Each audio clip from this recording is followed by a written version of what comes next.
There we are. Hey everyone, welcome to WDWNT Live. Good morning. How Good is morning. everyone doing? Yeah, we're here. We are on the air. We made it. We figured it out. If you couldn't tell today, you are getting Tyler Mann right over there and Pete Carney right here. And we are excited to hold the fort down for the next 3 hours while Indeed. we navigate not only trying to figure out YouTube, but how to keep you guys entertained during this entire pandemic that we're all dealing with around the world. But we're going to try and cheer you up. We're going to have some fun. We have some fun things on the agenda. And of course, as always, with every day that we've been doing this, you can go find us on the YouTube chat. We will be interacting with you guys throughout the entire 3 hours. So if you have questions, comments, anything pops into your mind, head over to that chat, jump in there, and ask us those questions, and we will be, taking them live right here on the air because we are live, WWNT live for the next 3 hours. We're not doing it like a morning show like everybody expected when it was called the Tyler or the Pete and Tyler morning show. Yeah, no, You're listening to WDWNT Live in the we don't morning. we don't have a Gilman. We need a Gilman.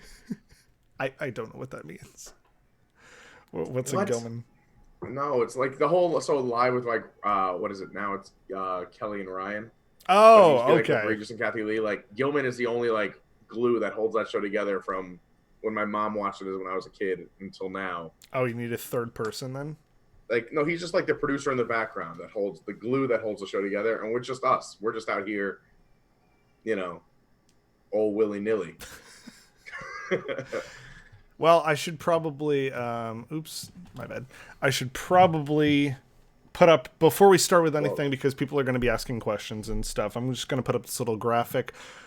We don't know when the parks will open, it's so if you a ask great that, graphic. we're just gonna put that up. That's all. I wish I had that animated or something. There was a new article that came out on our site where Disney did have a CDC. Let me just see if I can pull that up so I don't ruin it. But they did have to post to the SEC due to the CDC that they are taking major losses. Don't know when they'll reopen. I said this to Oh boy. Lauren when this first happened. Disney's going to lose billions, like Yep. for sure, around the world, and I think it's just hitting them now. And let me see if I can find it. Yeah, so the new article that came out earlier this morning, I'll just pull it up. I read it earlier, but I don't want to misquote it. And I'm going to read right from the article. With reports arising about deep financial losses and even a potential extension of current park closures, things are looking more and more volatile for the Walt Disney Company. A new statement released by the company to the Securities and Exchange Commission today, the SEC, as I mentioned, that hard times have hit due to the COVID-19 pandemic. Then there's a lot of quotes here. I don't want to bore everyone with all this, but we did report yesterday that just the Southern California area, not any other area around the world, just that area due to Disneyland being closed, is going to take a $400 million hit, which is crazy. So you can imagine other areas around the world as well where Disney's kind of that main hub, Oh yeah. which is brutal. They've already lost, I think, 25 million in one of our other articles. We said Well, it's just tough. on Magic Band sales alone, Oh yeah, I I have to mean, look at joke all about these.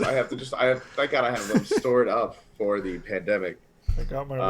Um, I got my no, I one mean, Figment one. That's it. we do have a coronavirus. Any updates? If you are curious about coronavirus updates, you can go to wwnt.com/tag/coronavirus or just search coronavirus. We have an ongoing link with all of our articles that have anything to do with Disney parks and the coronavirus. Anything else will be any other articles or things we have that are fun or other news items that have nothing to do with the coronavirus will be on our regular site. But if you want to just get the coronavirus news, we have a whole tag set up for that as well. Um, Although one thing that isn't closed is Olani is going to stay open throughout this entire Oh, virus. wow. Yeah, they had set up. They're still open. They talked about how their staff has a cycle of cleaning things. They've opened trained, and they're trying to mitigate any spread of COVID-19. So that's good news. I mean, if you're in the Hawaii area, I don't know what the story is with Hawaii, how many cases they have or anything like that, but I guess it's not enough for them to panic over at Olani, which is, you know, some some like glimmer of hope that something is still open. Everyone, Matthew in the chat says, time to go to Hawaii then. Yep, we're all going to Hawaii. Plane tickets are really cheap. I am not joking. I actually looked up plane tickets to Hawaii. But then I was shut down by the missus. Oh. Apparently, since I'm losing thousands of dollars in business, I shouldn't be planning trips. All right. Next month, my partner and co-host of Red Rehab, Thomas, we were going to go to Disneyland. And then by February, I was like, okay, you know what? They don't have their stuff together for Rise. And everything else is like closing for renovations. So let's not go there. Let's go somewhere else. Where can we go? So we're like, London. Let's go to London. We'll see a bunch of theater shows for the same price that we would go to Disney for, 3 days? Instead, we'll go for a week. And then, unfortunately, all this is happening. So all the theater shows got canceled. But, oh well. We'll enjoy it one day. It's so great. I went to London years ago, but I hit all the shows up in the West End too, and down to Piccadilly Circus, and we stayed in King's Cross. Oh, it sounds friggin' love. Yeah, you're gonna love it. All right, let's see. I'm Adam asks this question a lot. Adam always asks, "What do you think Star Tours would be like if Ace was the pilot?" Ace, as I believe, is his character / persona, so probably not good. It seems like anyone who pilots a Star Tours ship never really has a good time. Yeah, no, they never come in for a smooth landing and just say like, well, we hope you've enjoyed your stay. Please depart the ship. Can you imagine a version of Star Tours where you go on it and it's just like a lovely tour? And like nothing bad on your right, you'll see some asteroids in a nice formation.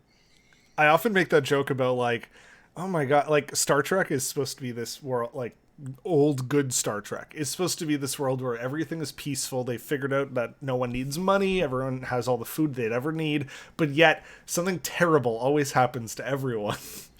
Or someone gets greedy or something, and I'm like, I mean, there must be days where nothing happens to this poor crew of the Enterprise, but I guess we don't see those episodes because they wouldn't be interesting. It's so boring. Yeah, it's like today Chewie takes a nap, you know, and I want to know what his snore sounds like. That would be interesting to me. It's like, oh, we're going to let you fly the Millennium Falcon. Oh, good job. Like, oh, we just went around the galaxy and we didn't have to steal any coaxium. Like, I just imagine, like, coming off a ride being like, well, that was weird. Me and Indiana Jones just drove us around a lovely temple. Nothing happened. We do. Oh, by the way, since he has been telling me for the last 2 weeks, I've had a countdown. We should probably wish one of our biggest fans, Mr. Adam, a happy birthday. Today's his birthday. Oh my gosh. Happy birthday. So happy Jumbo to you. Happy Jumbo to you. Happy Jumbo, dear Adam. Happy Jumbo to you. All right. Happy hello. Taking care of business. Doesn't Jumbo mean hello? Check that off the list. Done. What do you think? Thanks for answering that. Tom evaded that question. No, we get so many questions, honestly, and I think they were probably stuck in ones like about Disney as it currently is. But anyways, what do you think would happen to Star Tours if it has another renovation? Oh man, I don't. There's two things that have to happen in my opinion that have to happen in Star Tours. One, people get very upset about. The other, people get very upset about. So I'll just say both. One is they either have to get rid of it / move it, which they would never move it. So get rid of it, or eventually they would have to. And I do not want this to happen. This is not what my wish is. Get rid of the Muppets area and grow Batu over to Star Tours, because to me it's very misleading, especially if you are new to the park and you're not a local. When you turn that corner around the Hyperion Theater area and the Backlot Express, and you see like the big trees and the AT-ATs right there, it can be misleading. Like you think you might have walked into Batu and there's Star Tours, and then all of a sudden you have Grand Avenue on your right and Backlot to your left. You could see all three areas. You're not sure what's going on. It just, for me, layout wise, doesn't make sense, and I don't like that. Like the thing I love about Disney is your lands. You know, your Frontierland. You have a clear. You've now moved to Liberty Square. After Liberty Square, you've clearly moved to Main Street USA or Fantasyland. There's no even bathrooms in Liberty Square because Well, it's so Tomorrowland true. to Fantasyland is garbage, but yeah, I mean it's garbage, but at least that the transitions are there, and it makes sense. Here in this part of Hollywood Studios, granted, there's no lands per se, but they are building lands. There's now Toy Story Land. There's now Galaxy's Edge. That backlot area was like, you step behind the scenes into the movies. They still have the Indiana Jones show where you go behind the scenes cut and you're watching a live taping of a movie, and you have the Backlot Express, but then you have Star Tours in the middle of nowhere. And it's like, are they trying to immerse you with these giant set piece AT-ATs, or are they saying you're going behind the scenes of Star Wars, which you're not, because you're going onto a ship with seats. Yeah. It's just very confusing to me. So I want them to do something. I just don't like both the ideas I think they would do. I mean, I don't want them to get rid of Muppets area, and I don't want them to close Star Tours, because it's a great people leader over in that area, and they need more rides at Hollywood Studios, not taking more away. I mean, ride times at Hollywood Studios right before we closed were insane. Because you had Mickey Minnie's Runaway Railway holding long lines. You had virtual groups for Rise of Resistance. You had Millennium Falcon holding long lines. Slinky Dog Dash holding long lines. Like, all the rides you kind of wanted to do, or that you're coming to do, especially if you haven't been there in a while, you have to wait 2 hours for, which is unfair, in my opinion, to your guests. I agree. Sorry, I just talked forever there. That's what we are here for. We did a ride rehab on Hollywood Studios, and we were like, what do we do to fix this? Here's my question. How many people, there's people like us who are like, oh, okay, we got Star Wars Land, we have technically Galaxy's Edge. How many people are just like, oh, there's the Star Wars ride. Oh, there's some more Star Wars rides. Like, how many people actually, outside of the people who very much, have a passion for this, like us, how many people just don't really notice or care about those things? Because I'm like, but to me, why do you put so much effort into building that transition? Like, when you walk through that tunnel off Grand Avenue, and then all of a sudden you have the sounds and and you have all these things going on. They were more focused on building the land than caring about how that would work, or maybe they have a plan, or maybe they actually do have an idea what they're gonna do. And we'll talk about this later on, because it's one of the things I want to talk about in hour 2. But is, how will this pandemic affect those future plans? I mean, Disney's cash flow has literally been zapped. They have to make up this money somehow. I mean, we saw entertainment cuts and everything else, but again, with construction, and we'll talk about it more later on, after we get through kind of this. But is, how will that be affected if there was a plan? Does that plan now get shelved for another 5, 6, 7, 10 years? So I'd be interested to see how that goes. I mean, it's kind of remember Black Sunday when Disneyland opened and people were like, oh, this is a failure. And then it took them a couple months, but they eventually got and they spent Walt had spent so much money, and even his own personal money and stuff on Disneyland. I think once it's all cleared up, hopefully that because people haven't been spending money now, there will be a couple months where people are recouping and everything, and then people are going to be more than happy to go back to Disney, and they're going to spend buckets of money. I feel like that's gonna happen. Pete, you're muted. Oh, okay. But yeah, I feel like that could happen. I certainly think Disney World is that place people go to when they need to escape. Sometimes, certainly is for me. And that's probably what people are going to do once this has ended. Anyways. Sorry about that. I'm back. Okay.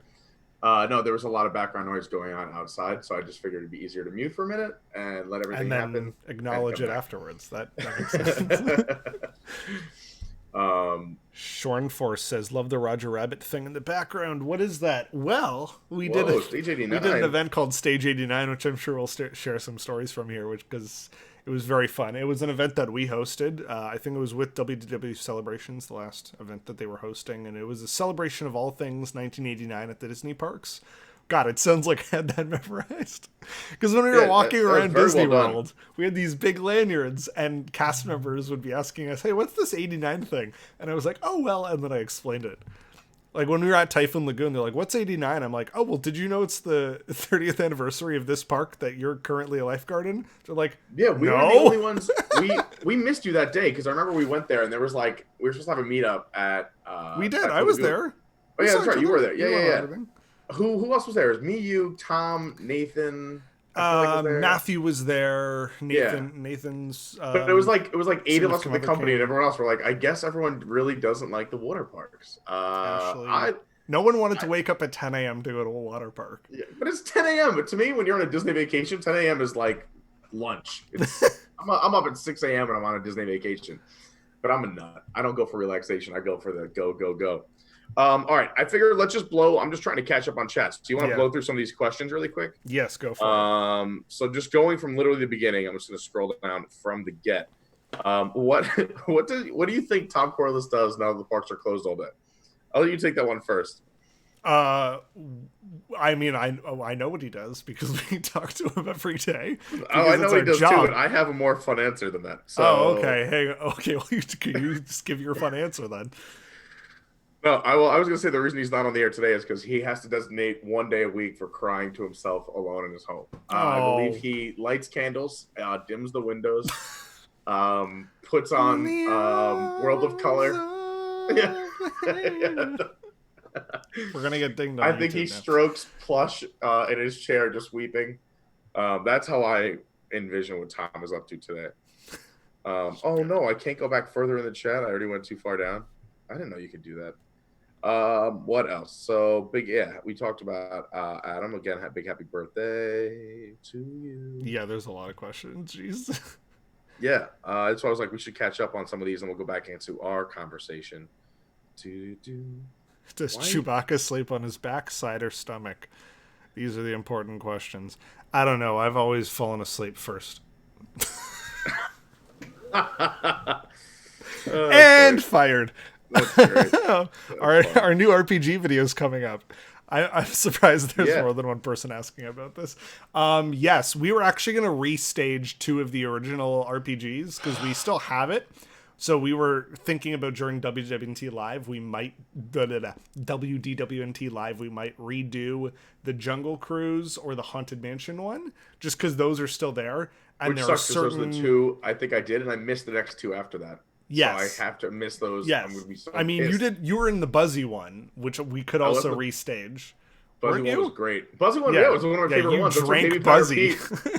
That was when Baby Powder Pete dusted for fingerprints with Baby Powder, which was one of my favorite bits. Gosh. So yeah, I'm working on a Tomorrowland themed one, which is going to also include elements of an alternate reality game, which means that you, the fine viewers or listeners, are going to be able to participate before the show happens or even during the live show while it happens. So we're trying to work out that. It's a lot of logistics, but it'll mean that it'll be way more fun. We wanted the RPG to be like a weekly thing that lasts only an hour, but I personally think that it works better when we do a complete story in one big go, and then people can listen to it like on their own time, or they can watch the video back on their own time, because there's a lot of fun stuff in the videos, in the video version, that you wouldn't get to see in the podcast. Like, we're all in costume, which is really fun. Or just watching like my face when they're trying to make decisions. I do that for the RPGs. I always have my Baby Powder Pete outfit ready to go. I love that guy. He's my spirit animal. Let's keep scrolling. A lot of happy birthdays. Could they retheme Rock and Roller Coaster to Electric Mayhem? The next story we have Mount Division. That's great. We talked about that. We talked about that on Ride Rehab. We had everybody. All these questions are going to be answered with, oh yeah, we talked about that on Ride Rehab. We did an episode with Theme Park History, who's a great YouTube channel. Cool. Yeah, you should really check it out if you like our Back to the Future stuff. They do a lot shorter versions of that, and they cover different parts of the history and stuff. But yeah, we did an episode where we're like, what can you overlay? What can you replace it with? And we were like, could a Muppets theme work? And I'm like, I'd watch that. The pre-show area is just walking through like the backstage area of Muppet Show. And then you get into the alley and they're like, we have to go perform a show somewhere else. That was a terrible Dr. Teeth impression. I liked it. Do we think that is more likely, or do you think, I mean, and this is, I think more likely, but I would love that. So playing Pretend Imagineer, that would be awesome. But I It feel should like come on Red Rehab. that's gonna be rethemed for Pixar, and I think that whole area is gonna be because that entire launch bay, the old animation courtyard. I don't even like calling it that because there's nothing to do with animation back there anymore. But it's just like Vamp Arena meet and greets, a Yeah. really terribly thrown together dance party, Star Wars Launch Bay, and my then Star Wars favorite Launch Bay, animated again show. nowhere near Batu either, which is just blows my mind. And then you have a really badly dated Voyage of the Little Mermaid. I when we watched that recently on a visit, like the past year or two, I was like, well, that was kind of charming. Like, we talked about charm on Park Center, just like some stuff just has charm to it, where it's like it does clearly have charm, but like it's just so badly dated. It actually should be like a Back to the Future ride where you step back into Disney parks in 1999. Like you've like with the lasers and like the props and the acting and black lights.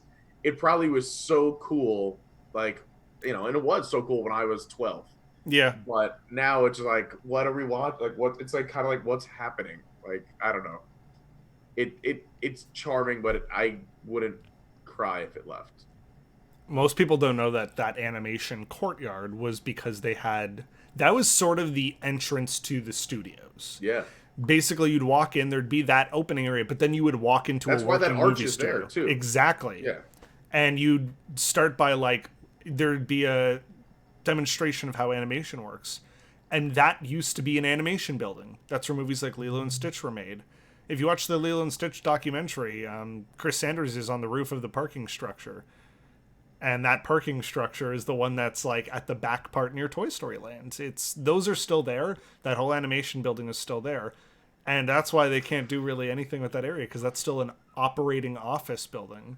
Although I don't know if animation stuff is even done from there anymore. No, it's not. But it's all been moved. It certainly should be completely torn down, because you can build an office building anywhere. Take it out of the theme park. Those offices, I think, are in the process of moving too. But if you look at old like Google like Earth images or just old pictures, you just Google it. That whole area was where like that backlot, like you were saying, like that is where stuff was animated. And it was cool because that's where you stepped into the movies. But none of that is there anymore. They put a dance party in one building. They put Launch Bay in another building. They put Voyage of the Little Mermaid and a little gift shop in the corner there. It's the back half of whatchamacallit, the Walt movie. One Man's Dream. One Man's Dream. Thank you. But if you look at it, like that could easily be, that's a perfect transition, because if you make that walk from Hollywood Boulevard down Sunset, and let's just say you go to see the Cars show, the Lightning McQueen show. Yeah. And then you want to go to Toy Story Land, that is a heck of a haul if you have a young kid to go backwards past Rock and Roller Coaster, down Sunset, down Hollywood, go down the steps, past the animation courtyard, all the way down. Then you're in the old Pixar place. There was always that dead end. Down that, it was just huge. It's just this huge dead end. Where meanwhile, if you put a loop in there and you turn that, and you knock those buildings down, made another area, which again I think it'll be Pixar, because it would be great to transition from like that Cars show into a Pixar land, into Toy Story Land, which is a Pixar movie as well. And you could get there and essentially, instead of walking, I don't know, probably close to 3/4 of a mile, you could get there in 1/10 of a mile in probably 5 minutes instead of a 35-minute walk. And I just feel for families with strollers and kids, like, me, I can breeze through crowds. I know the little shortcuts. I can jump up and down steps. Yep. I went with my niece and nephew and friends and their kids, and that's like a 40-minute walk, especially if you have fast passes. Let's say you have a rock and roller coaster, and then you have alien swirling saucers. That is a haul and a half. Yeah. Walking from dead end all the way to the other side. So anyway, I went off track here. I was writing down some other questions. You know what else is a long walk? When I left Typhoon Lagoon at Stage 89, and then I had to get to Epcot for a Red Rehab meet and greet like an hour and a half later. So I had to wait for a bus to go to Beach Club, and then I had to get off from Beach Club and then walk all the way from there to the front part of Epcot to meet up with Tom and then go back to Canada. That was a long walk. But I saw them setting up all the tables for our beach party, which was pretty funny. I'm like, what's this? Still, my favorite event we ever did was that beach party. Somebody said there should be a very long walk from Galaxy's Edge to Star Tours. Like the queue should go behind Muppets. So you enter Galaxy's Edge, and then you turn left, Oh, and then beside the Rise area, have that be a very long, like Soren type queue that leads you into that same show building. but also too, you should. Oh, I know what they're saying. Yeah, but again, I don't know. But then what do you I'm do with the beating. rest of the show building? I'm Because it's beating. I only was gonna 50. say I'm beating a dead horse. Like one, like I do love the sound. Yeah, I do love like when you walk into that land, the sounds and atmosphere that builds. So I don't want to take that away. I just and also, what do you do with the giant set pieces of Star Tours when you walk by? I don't know. It's right now. It's a Tear big that down, cluster build because a then meet you and have greet. Launch Bay across on the other side of the park. It's just and again, someone made a great suggestion in the chat is that if you sure demolish the Muppets area to make it one big Star Wars area, but then make another Muppets land somewhere else. That movie's kind of dated anyway. I mean, I don't want them to get rid of it. It's the last thing Jim Henson touched before he passed away. But they could easily move a film and they can upgrade a theater and they can make another Muppets attraction. Obviously, Muppets are making a comeback. They're in Epcot. They're in the Magic Kingdom. Which, by the way, I want to talk about this later on too. That I just saw. Oh my God! I just saw Jim Henson and Lucasfilm movie, which basically now it's funny that Disney owns both, but at the time they didn't own either one. Yeah. But what was that movie with David Bowie? Labyrinth? Yes, I just saw it for the first time last week. Oh, we should talk about this. No, Because wait. I We'll just talk saw about it later. like a few months ago. Yeah, I just saw it for What the first a time weird last week. movie. Oh my God, it was so weird. But I really want to get caught up on the chat because I'm still like 5 minutes in. And I don't want to leave anyone out because this is a live show. You keep looking at the chat. I just want to say really quick, what they Yeah. should do is build a new show building for Star Tours, put that in Galaxy's Edge. That way you can update all the motion simulators, add more bays, expand the queue. But then you take the building for Star Tours that exists and you make that the Great Muppet Movie Ride. You got a new section, you got a new area for that. You can even put the queue at the back of the Muppets courtyard because that'll entice people to go to the back section of that land, like where the connection used to be to Hollywood Boulevard, not Hollywood Boulevard, Streets of America. Yeah, there used to be that back section that would lead back into the rest of it, and there was like a Phineas and Ferb meet and greet or whatever. You have that be the entrance to that, and then you have that queue wrap around to that building, and then you cut off the front portion of that building and you add in a new meet and greet or a new like sit down area or something, or make like the Muppets Hollywood Adventure and make it a thing on your phone. Anyways, there's a $1 billion idea, Disney. Make it. How hard would it be to make a bunch of small Muppet type animatronics recreating Disney movies or even just Star Wars? Make it the Great Muppet Star Wars Ride. You Muppets can do that because it's already ridiculous. Anyways, take it away. They've also thrown Muppets into other IPs as well, so like it would be fun to have that kind of transition. I mean, I don't know if it's too gaggy to last the test of time, but I mean, it would be funny. Like, you know how they kind of like make movies out of Lego? This could be anything, like Lego Batman, Lego this, yeah. that. Like, well, Muppets we had could do Muppet easily Treasure the same thing. Island. Yeah, exactly. Muppet A New Hope would be amazing. Yeah. Muppets, anything to do with Star Wars would be. That would actually make me want to watch Star Wars more. What else are we talking about? Keep the Citizens of Hollywood. Obviously, they're my favorite people in the entire world. They can never get rid of the Citizens of Hollywood, and I'm so. I say never. It probably is already cut as we speak, which would make me so upset. But yeah, they. As long as you have Sunset and Hollywood Boulevard, how do you get rid of the Citizens of Hollywood? I don't think you can. I don't know. No. Pixar, and we talked about that. If I could DJ in Rock and Roller Coaster, what would I do? I would actually. There is some great, and these are deep. And I talked about Tom about doing this. Maybe during all this closure, I'll do it one day. I have some great. So I love all kinds of music. Like literally, I kind of run the spectrum of everything from 50s and 60s to 70s to 80s to 90s to country to, and I'm a big EDM guy too. I love EDM music. I have some great Disney EDM mixes that I've gotten from friends that I've made myself and that are publicly out there, which work really well. And then when Disney released their nighttime show at Disneyland last winter, the Mickey's Mix Magic, it has very much an EDM vibe to it. Yeah. That's a good soundtrack. I just think like if you want to keep that ride and not change too much, I think that soundtrack, that Mickey's Mixed Magic or something like that, would work really well in there. So you still have the black lights, the lights, make it like this party atmosphere with Mickey and Minnie, with black lights and running through the roller coaster and everything else.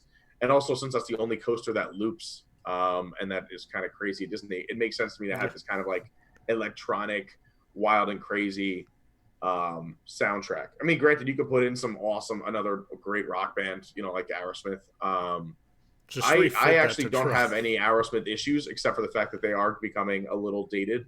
This next generation, I mean, everyone knows Aerosmith, but like, I don't want them to put in just another one band. If you were, I mean, granted, they should change this entire coaster. But do you guys hear that too? I get alerts from my computer whenever the hour changes. So literally, my ear, I just got, it's 12 o'clock. What? It's 11:52. I know, but I live my life late, so I'm always. What a quote. But anyway, that's what I would do over there. I loved Courtney's suggestion of the Muppets should drive the shuttle into Star Wars. That'd be so great. The chaos that would ensue. It'd be great if every bay had a different Muppet, so that every time you ride it, there's like a different host. Yeah, that'd be kind of like, I like it, the randomness of that as well. Like a speaking of randomness, skipper. Adam asks us, which Tower of Terror ghost is your favorite? Tower of Terror only has the family, right? That's like pretty much it. Yeah, but I think he means like which character of the 5 ghosts. Oh, I would love. There's the bellhop. There's the movie star lady. There's her husband. Yep, the little girl holding there's the the Mickey little doll. girl, and then the nanny character. I actually, as a kid, like if I like. Have you seen the movie? No, I haven't. You should totally watch the movie. It's so fun. I haven't seen any so fun. But I love this ride because as a kid, when I went on it, I love the idea of creeping people out because I had the creepiest bellhop. This cast member was insane that I remember to this day, and this was going back over 20 years. Where like he just had this weird stare and was like, "Follow me," and then like the doors shut, and like he looked as creepy as he gets. I thought he was like built into the ride. Like he was the perfect bellhop, and that like inspired me. I'm like, how cool of a job is that? I thought to myself, again, as a kid, I'm like, oh, I'm thinking about jobs, but I'm like, that would be the job I would want, like just to creep people out. How much fun would that be to like, I don't know. And again, he'll never know it. This cast member probably doesn't watch this show because who knows? This was 20 something years ago. But I thought that he did a magnificent job. So I would, to pay homage to him, I would be the bellhop to answer that question. I've seen videos of the bellhops before they close the elevator. They're like, oh, and remember one more thing, and then it closes, and they put their hands on the window and just drag them down, and all you see is like a silhouette of that. I love when they do those little ad libs before the doors close. They're some of my favorite.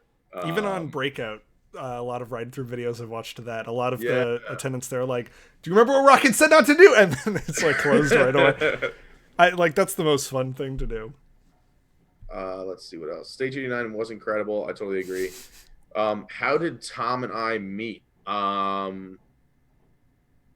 got a story, but you go first. How did Tom and I meet? Well, Tom and I first met in person once I was already working for the company.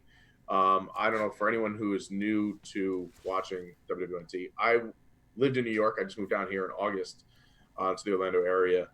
But I applied for a job, was it 2-3 years ago, as an on-air talent personality. And this was when we didn't have a studio. So everyone worked from home. Tom worked from home. Everyone worked from home. So I had, a set up at my own place. And I auditioned with other people. And then I think the final audition was with Tom and me and a few other people who were auditioning. And then that's when I found out through other people that Tom liked my personality and that like I was a New Yorker who's a New Yorker, kind of like went at him a little bit. Not went at him. I was always a fan of the show before I auditioned. I listened to it. I watched the show.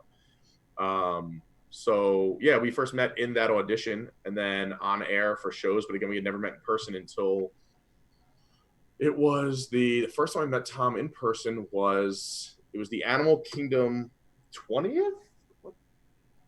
Yeah, 20th. Is I that bought a like Magic Band that day. is that like a little calendar for you? It is. This is my little calendar, my Magic Band calendar. Those are just No, major this is life actually one of my events. favorite Magic Bands, and I'll tell you why.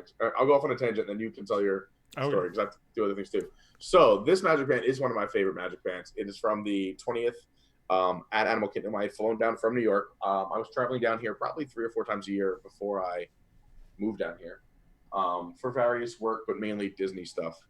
But that Magic Band was super cool because one, it was the day I met Tom, which is really cool. I met a lot of other YouTubers and other things that day because we were there opening day, opening morning. But that Magic Band, whenever you scan into the park or you scan into rides at the park, makes it light up the Mickey symbol, light up in a flashing like green, orange, and brown color. And crickets start coming out of the sound effects, which is super cool. So any Magic Band that has a special effect, I'm a big fan of. So that is a super cool Magic Band. But yeah, so that was the first day, and it was in typical fashion. You'll know this with Tom. He's a very nice person. He's totally fun to work with. We get along. I consider him a good friend.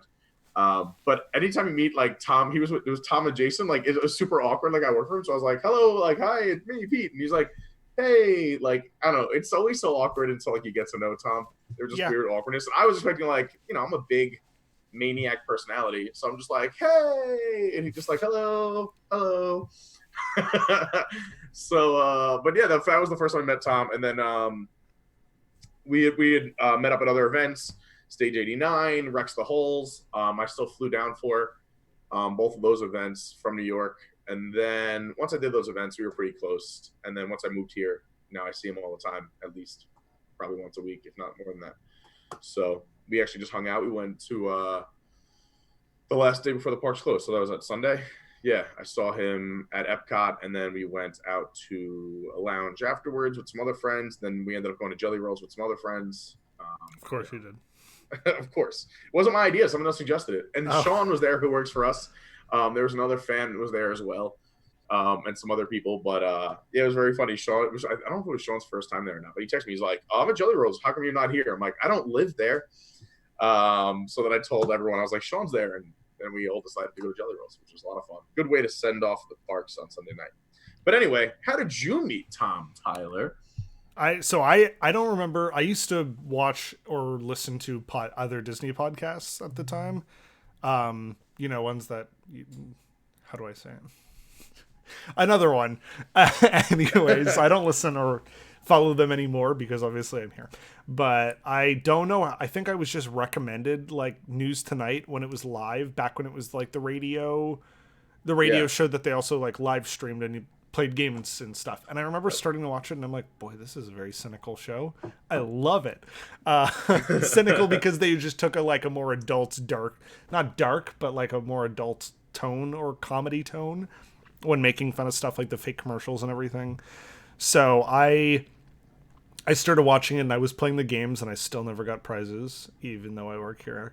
But like, Me either. I think I won Jeopardy twice. They actually send out prizes now. Ever since we got a studio, we actually send out prizes, but a long ongoing gag. And it wasn't a gag on purpose.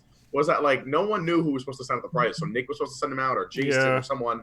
And when I won a game, I think I got it like 7 months later or something like that.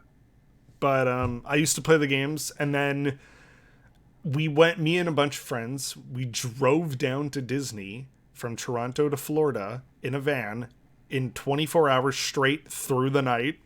That was not a fun time. That's wild. It was an interesting experience. I would not do it again. And while we were, the day we got there, or the day after we got there, was Epcot 35, and I had no idea about that. We were planning it, so I'm like, well, I was gonna say let's just rest for an entire day and relax, but I want to go to Epcot tomorrow for 35. Yeah.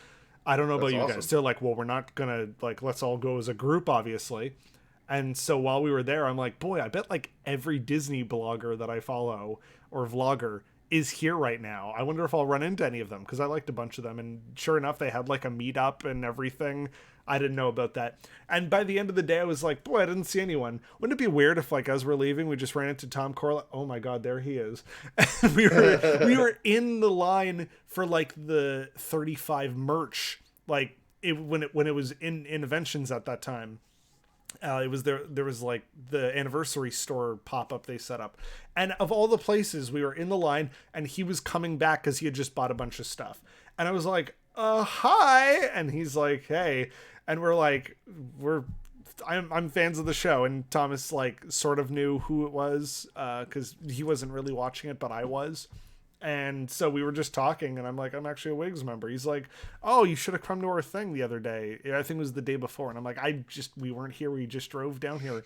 He's like, okay, hang on a sec. And he came back, and he brought one of the WDWNT 10 pins because I wasn't at the event. So even though I was a Wigs member, though, he still gave it to me, which was super nice.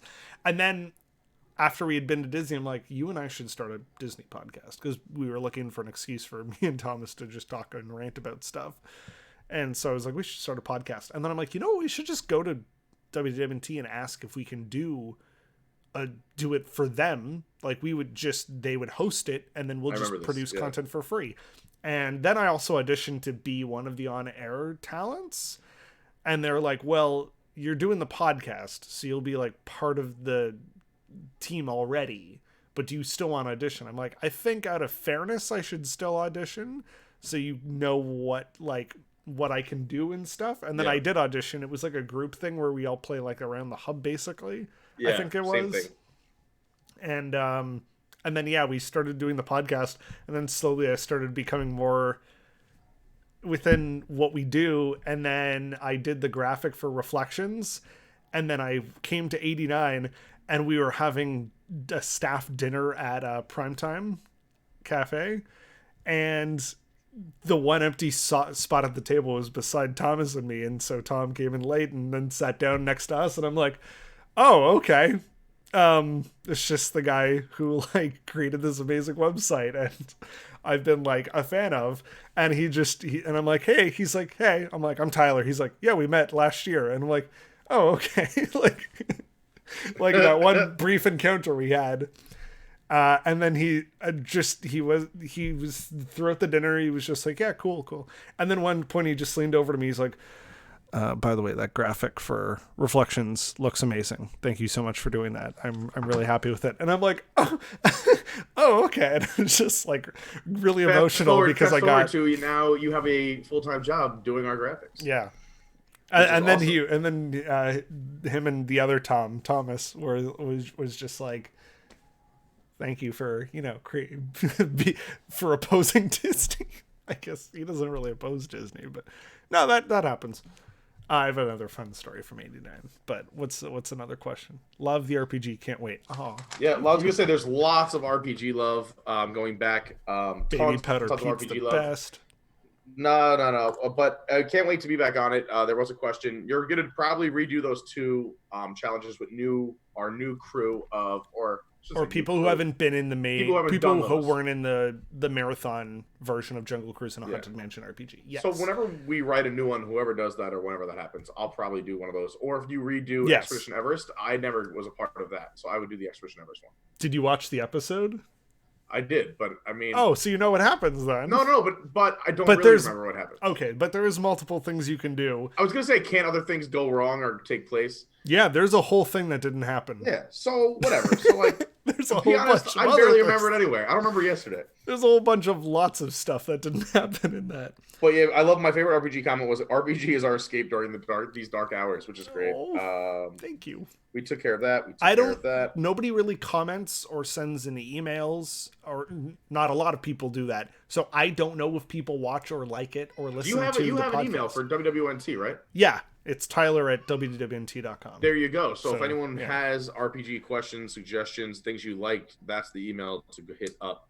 Same for me. If there's things that questions, comments for me or Tyler, mine's just Pete at WDWNT.com. He's Tyler at WDWNT.com. Shoot us an email, say hi. I like getting emails. Lots of cool suggestions come in. I got a lot of suggestions for the Pete Silly sideshow, so I'm working on one of those when that comes back. Dude, that was so great. I think about a month. That was a great. That was really cool. So the backstory behind that is, someone suggested that, I guess, in a comment or an email to Tom, and Tom, I guess, just with the title, like Pete Silly. I don't know if it was the title or it might have been the title too. I don't know, because again, I wasn't even a part of all this, but it was just like, let Pete rant about something for 5 minutes or something like that. So I walk into the office one day and I see on Colleen's board of the upcoming shows, we have like a schedule of upcoming shows and what segments will be on every show. And it says Pete Silly Sideshow. And I go, what's this? She goes, oh yeah, we're going to do a segment where you just ran for 5 minutes. I'm like, it's like next week. And she's like, yeah, come up with something. I'm like, what? She's like, yeah, some fan suggested it. We like the idea. So I just that's threw that how together. Stuff happens here. Yeah. Someone's like, oh, by the way, you're doing this. And we're like, oh, okay. Exactly. Welcome to our lives. Shout out to Anthony for remembering the hashtag Wax Pete. That's a 2-year throwback. So that video is one of the funniest. It's one of the descents worst into videos. Madness. Oh, go look up so Wax bad. Pete on our channel. Don't do it. It was a thing that Pete you didn't promise money. it. So I said you were something like, "Oh, if we raise," it was during the marathon show, and I was like, if we raise like $500 in the next like half hour or an hour, whatever it was, because we had an event coming up, Rex the Holes, I said I will wax my back in front of everyone at the event. And but then the money starts going up, and the money was going so fast. I was like, it's not going to happen. You slowly get drunk. Oh, it was so brutal. But then, so like I had my back waxed once before, and like it was like a little bit of pain, but like a little zap or whatever. And I was like, I have a high tolerance for pain. But the wax that they bought had no strips. They had just poured it on, then you peel it off, and they were peeling these tiny little. It felt like a bunch of bee stings as opposed to like a big strip. If anyone knows like about waxing. Like it's like a piece of paper and you rip it off your back. They had no paper. So they were just like peeling it. And it was the worst. And I had had a few drinks. I had gotten a little angry. I was like, please just stop the madness. I'll do this at another event. We can't do this anymore. It was so bad. I was in so much pain. But anyway, shout out to Anthony for being a fan for that long. Somebody said I did not answer the ghost question. You didn't answer the ghost question. Bellhop. Bellhop's the best. I think that there could be a bigger story with the bellhop and why they like. Cause we've talked about how the Twilight Zone. We did I'm gonna keep name dropping. We did a ride rehab with Rob Plays. Keep going, yeah. And we came to the conclusion that it's a good ride, but it is not a good Twilight Zone ride, because the Twilight Zone is fantasy and supernatural and sci-fi, but it is not horror. It's not necessarily as scary all the time. The ones people remember are the scary twist ending ones, but that's not necessarily what Twilight Zone is as a whole. There are just some episodes where it's like, you're a mannequin, but you've like always been a mannequin. Don't you remember? And she's like, oh yeah, I guess I've always been a mannequin. Oh, well, it was fun pretending to be human for a bit. That's the episode. It's not scary. The mannequins aren't evil. Like, they're not always horror, but people remember the ones where stuff is horrifying. And I guess, like, if you tried to make a Twilight Zone ride now, nobody would come up with Haunted Elevator. I don't think. I think that was just like let's create an elevator dropping ride, but why would people be in an elevator? Okay, well, maybe it's a hotel, and then what would be a good place for a haunted hotel? Like, I don't know. I honestly don't know. Like, I've read Imagineering books. I know the story behind how they came up with the Twilight Zone. They just wanted to do something with it, and they came up with a bunch of ideas. I don't know how they thought of Twilight Zone being a haunted hotel. That connection doesn't really make sense. But I like the idea, though, if you connect it to that bellhop was just a bad guy, and he got what he deserved. Because that's usually Twilight Zone episodes. People are insane or absolutely awful, and then something terrible happens to them because they are terrible. So getting struck by, like, honestly, like, what's it called? Tower of Terror in Tokyo, where it's Harrison Hightower, is more of a Twilight Zone thing because he stole an evil Tiki Idol. Tiki Idol came to life and zapped him into the fifth dimension. That sounds more like a Twilight Zone episode than here's a haunted hotel and they got struck by lightning on Halloween. Anyways.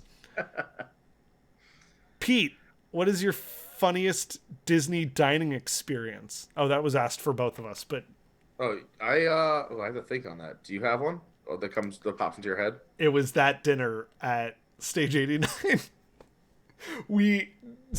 I was like, I don't know what to order, and Tom Corliss was like, get the fried chicken. And I'm like, oh, okay. And I just took him at his word. Sure enough, the fried chicken was a giant plate with a lot of mashed potatoes, and it was delicious. And I'm like, this is so good. He's like, yeah, I'm not going to make you eat something that's bad. And I'm like, and that's the whole website. right in a nutshell there. I'm not going to make you do something. I'm not going to suggest to you something that's terrible. So then it came time to what milkshake I should get. And he was like, get the peanut butter one. And I'm like, I do like chocolate though. He's like, the peanut butter one is amazing. Yeah. So we all, I think like 4 or 5 of us got milkshakes, but the straw that we got given was like this, like it was a standard straw, and it was so impossible to drink the thick milkshake through that straw. So Tom was like, this is, how are we supposed to drink this? This is garbage. And then as if on cue, the waitress comes like, we were right where they go into the kitchen section. She just comes right around the corner. She's like, I'm sorry, what's garbage? And I'm like, oh God. And then he just turns to her and goes, this straw, it's garbage. How am I supposed to drink with this? And I'm like, oh no, because I'm right beside him. And she's like, oh, I'm sorry, you don't like the straw? Like, that's what they do, is they stir up stuff. And like, and that's what happened with this, like, every time she just came back, she'd be like, I'm sorry, are you enjoying the food or is it garbage? Like, it just became the thing. It was one of the funniest things that happened. That is honestly one of my funniest dining experiences. Just that's being, awesome. I mean, that restaurant in general, if you want a good comedic thing, I can't promise that every single server is like that, because when we did Skipper Canteen, we did not have an entertaining host and everyone's like, that should not have happened, because everyone there was supposed to be like retired Jungle Cruise skippers. They're supposed to be funny. They're supposed to tell jokes and puns and stuff. That did not happen with ours. And so that was actually a very negative dining experience. I just, honestly, I've had bad servers there. And it was funny because kind of like you, the first time I went, I had a bad server, but the second, third, fourth, fifth, I had like awesome servers. So like it really made up for it. Like I was like, okay, it's a bad experience. Which I think we have to remember when it comes to servers or even like skippers or anything with a personal experience, is that person could be having a bad day or an off day. Because I'm always like a big fan of like, I'll give something 2 chances. Like I'll try anything twice, I'll kind of say. All right, so let me go back here. There's a few things. Oh, someone asked about the performers in Epcot, if they were canceled before this pandemic or once it hit. It was once it hit. I mean, I don't think they were planning on getting rid of Sergio, the British Revolution, Matsuritsa, all before this pandemic hit. They knew they were going to have huge financial issues. So I think that's why the entertainment budget got caught. I think we wrote that in an article as well, or that's something I just talked to someone I know about that. But so that was in direct response to, I think, the coronavirus. Responding to Little Starfire, if you're looking for that EDM music I talked about, I would just search YouTube and put in like Disney EDM. Also, I just think a great example of it is the Mickey's Mix Magic, which you can look up almost anywhere or purchase it on iTunes as well. What else we got? Give a little shout out here. Courtney, you know I love you. One of my faves. It was great hanging with you at Reflections of Forever as well. That was one of the other events that I've been at. So my first event, I think, was my first official event with the company was probably Wreck the Halls. So I think Courtney was at too. But we did Wreck the Halls, then Stage 89, then Reflections. All were awesome events. That's why I love big events. We're doing the cruise this year, but I'm looking forward to another event here at Disney World. Always come and hang out. I love hanging out with everyone who's a fan of the site. Or if you're ever just in town, you can always shoot me an email, hang out. But yeah, it's great to see people and hanging out, especially with the people I get to talk to in the chats all the time. It's great seeing Mandy when she comes to the shows. I love Mandy too. Big shout out to Mandy. But yeah, it's great seeing everybody who comes and I get to meet and, see in person, put a face to the name. Also, while we're here, Victoria, thanks for the feedback on Pizza Sideshow. Very kind of you. Prizes, prize wall stuff, anything to do with core bucks, core dollars, prizes, prize wall. We can't give you answers. So what I would say to do is to email probably Colleen. And if she can't help you, she can at least point you in the right direction. So that's Colleen at WDWNT.com. COLLEEN at WDWNT.com. What else we got on here that I'm looking through the chat? The dating game, great question as well. So I actually was a dating game contestant before I worked for WDWNT. Welcome back. So I did the dating game in early 2017, and I started working for the company in January of 2018. So this is about a year little less than a year before, I was the guy, and there were three lovely young women for the dating game in WDWNT. Sadly, it was so much fun. It was a great episode. I don't even know where you could find it because I've tried to find it in the archives. I would watch that again right now. Yeah, but sadly, the date never happened. Like I said, all the women who were on the show were awesome. And the one that I ended up picking at the end, we were supposed to meet in Orlando, and then like I don't know if I or she had to cancel the first time, and then I was going back to Orlando for like a few more months. And then it was weird. So the next time I was going back to Orlando, I had a girlfriend. So I was going to Orlando with a girlfriend, and it was weird. Like, I don't know. So it kind of fizzled out because we didn't meet up for like, it didn't happen in the first like 6 months afterwards. Which, I know, which would have been weird. Like, it could have happened the first time, and I forgot what happened. Excuse me. But, yeah, I don't know what happened. I don't know. But, like, I don't know if I canceled or she canceled, or like I moved trips around. Again, it was weird because she lived about 40 minutes away from Walt Disney World, which isn't bad at all. But I lived in New York.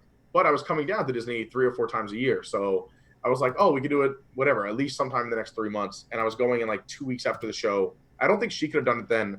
And then 3 months after that, I was going to do, and I postponed that to like the end of the summer. And at that point, it was like 6 months later. But anyway, yes, I was in the dating game. It was a lot of fun. I got to be one of the contestants. So that was cool.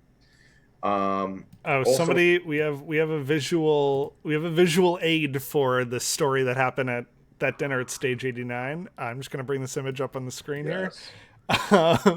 There were stickers that you get for, I don't remember what the reason was, but that was our host, and they were like, and Tom was like, I need more than one sticker, and she's like, you know what? You can take all the stickers, and she puts it right over his mouth. She's like, he's talking too much. If anyone ever has a problem, take your sticker and put it over his mouth, or something like that.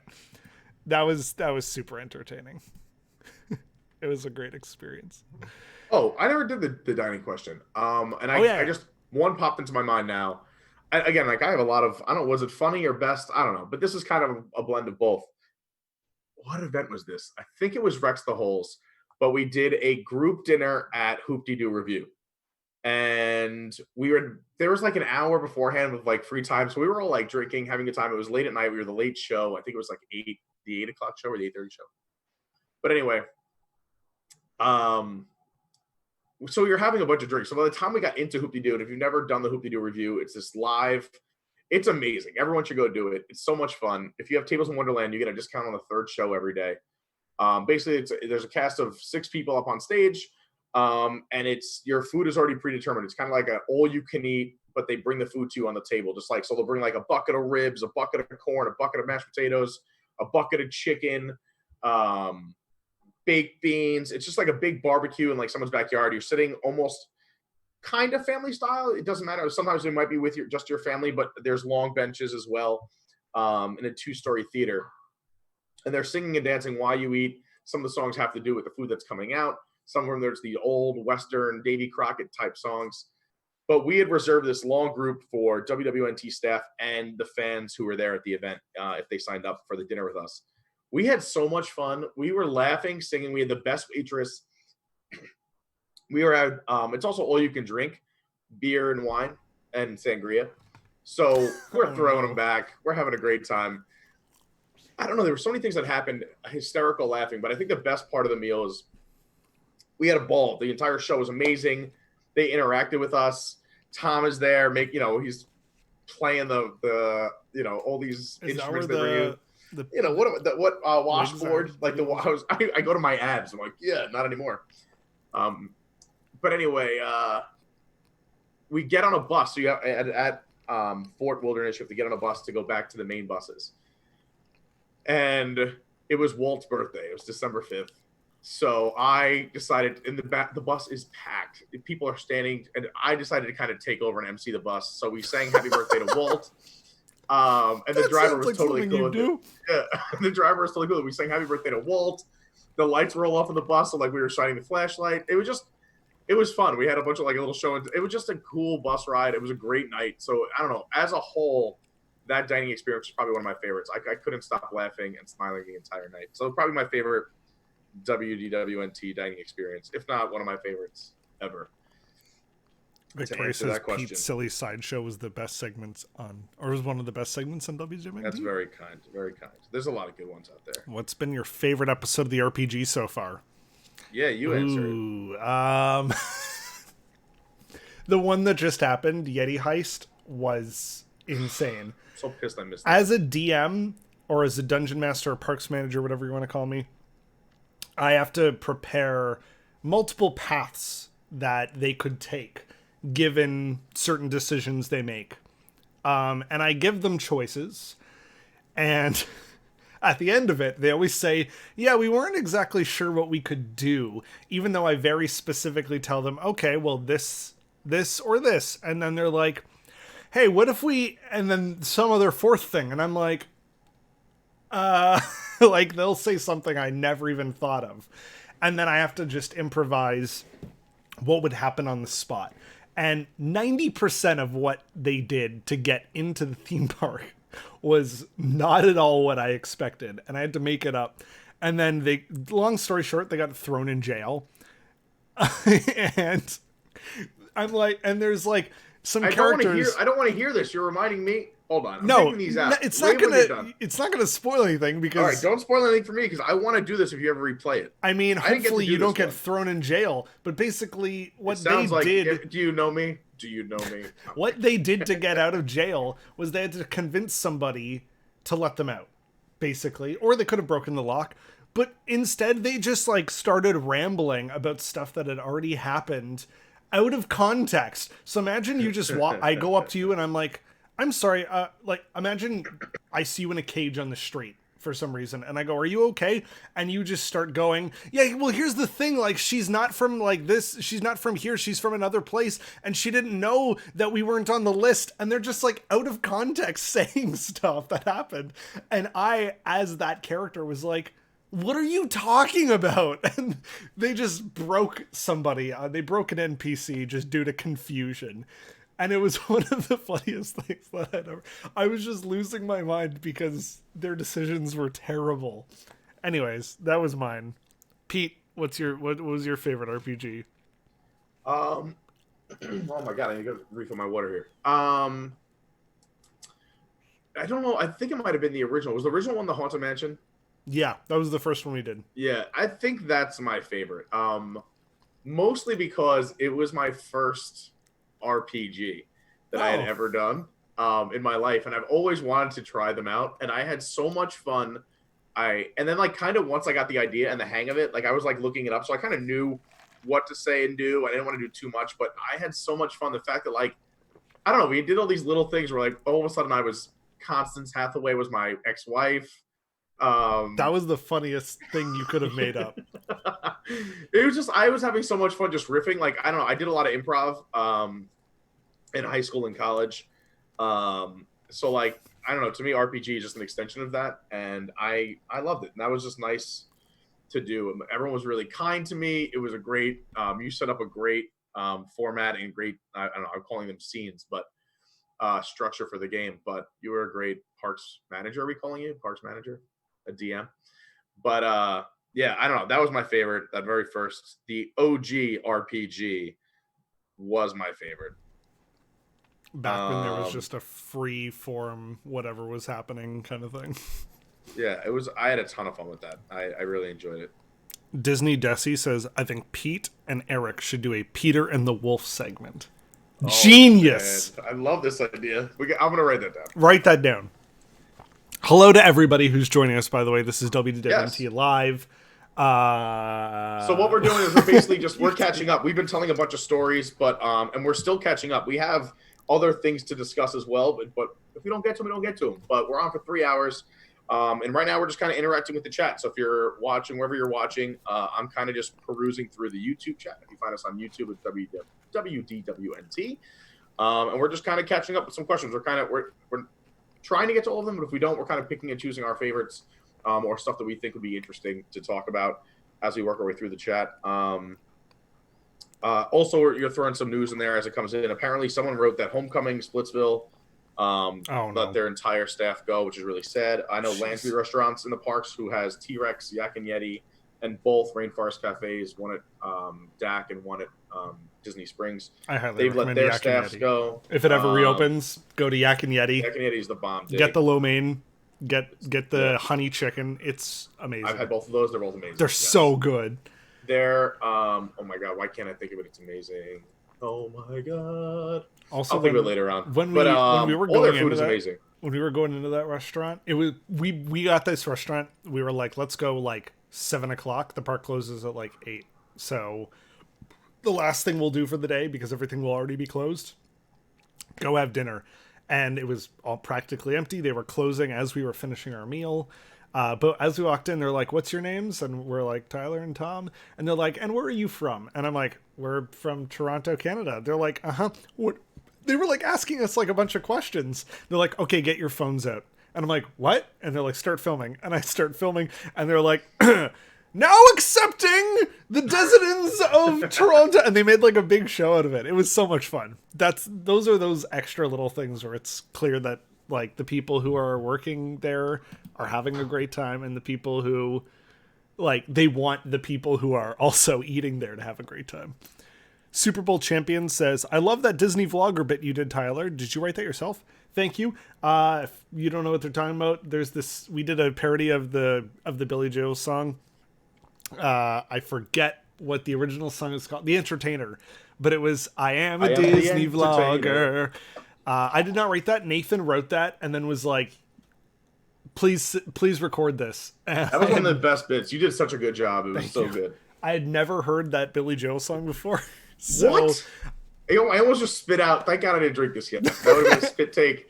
This computer's already wrecked with baby powder. There would have been water on it. Oh, somebody already posted earlier. Of course, the Canadian sings a Sarah McLachlan song when I was doing the Arms of the Angel bit. But yeah, I'd never heard that Billy Joel song before, so trying to like mimic the voice and like how he sings it and then applying it to these lyrics was really funny. And if you like parody songs, you should watch WDW News Tonight at 9 p.m. right here on youtube.com/WDWNT and also everywhere else, because there might be a new song that we wrote or that Nathan wrote that I sung. It's got a little music video to go with it. It's going to be great. Honestly, tonight's show is going to be really great. There's a lot of really fun stuff. And then we're going to be continuing March Madness, which is going to be madness. So check that out. What else we got here? Oh, that was very nice of you to say. Both of you. Oh, you guys are so Joel nice. is great. I feel weird reading positive things about myself, but everyone who's writing nice things, I appreciate that. Thank you very much. What else? There's another good question. That, man, I missed it. Where is it? It's jumping on me here. Apparently, Walt Disney jumped in the chat. Walt Disney's jumping in? Sweet. I don't think if Walt Disney came back, he would be in our YouTube chat. He definitely would. Oh, how did I create my Magic Band collection holder behind myself? All right, so this is actually 2 units that I put together. And this is how I made this. Amazon. No, it's just a bracelet holder. And I just turned it into a Magic Band holder instead. Running out of space. These are just mine. Lauren has one in the bedroom for hers. But yeah, Magic Bands are kind of the one thing I collect. Everyone's like, what do you collect? I'm not a pin guy. I don't have any ears. I don't do hats. I don't do plush. I don't do Funko. And nothing against all those things. I just would go broke. So kind of my one thing was when I used to come down when I lived in New York, if there was a new Magic Band or something, like I said, I like when they do something cool. I got into Magic Bands. So now I don't collect like all of them, mainly just the limited release ones. So if it comes, basically my rule of thumb, if it comes in a box, I'm going to buy it. If it's like just one that's standard, I won't buy it unless I really like it. And it's a cool design, which I have a few of those as well. But yeah, one day I'll walk everyone through a Magic Band. Those aren't all of them. Those are just the ones I wear. There's more stored away, which is sick. But anyway, to answer your question, I just got it off Amazon as a bracelet holder. I really want to find something else. I don't love that, but it works for now. Oh, very nice. Thanks, Courtney.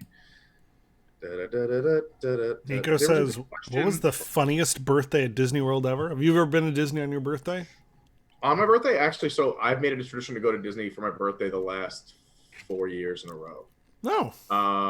Yeah, I would fly in from New York. So, like, I don't know. I get very weird about birthdays. I don't know. I don't want to go into my mental health the show too much.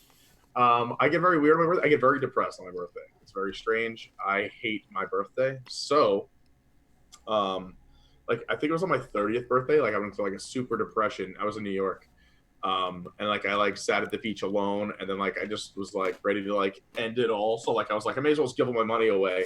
So like everywhere I went, I was just tipping everyone $100. So I went and got a bagel in the morning. And I gave the guy $100 bill, and I was like, keep it for lunch. I like got like tacos. I gave the guy $100 bill. I was like, keep it. I'm like, I want other people to be happy over things. I was so depressed.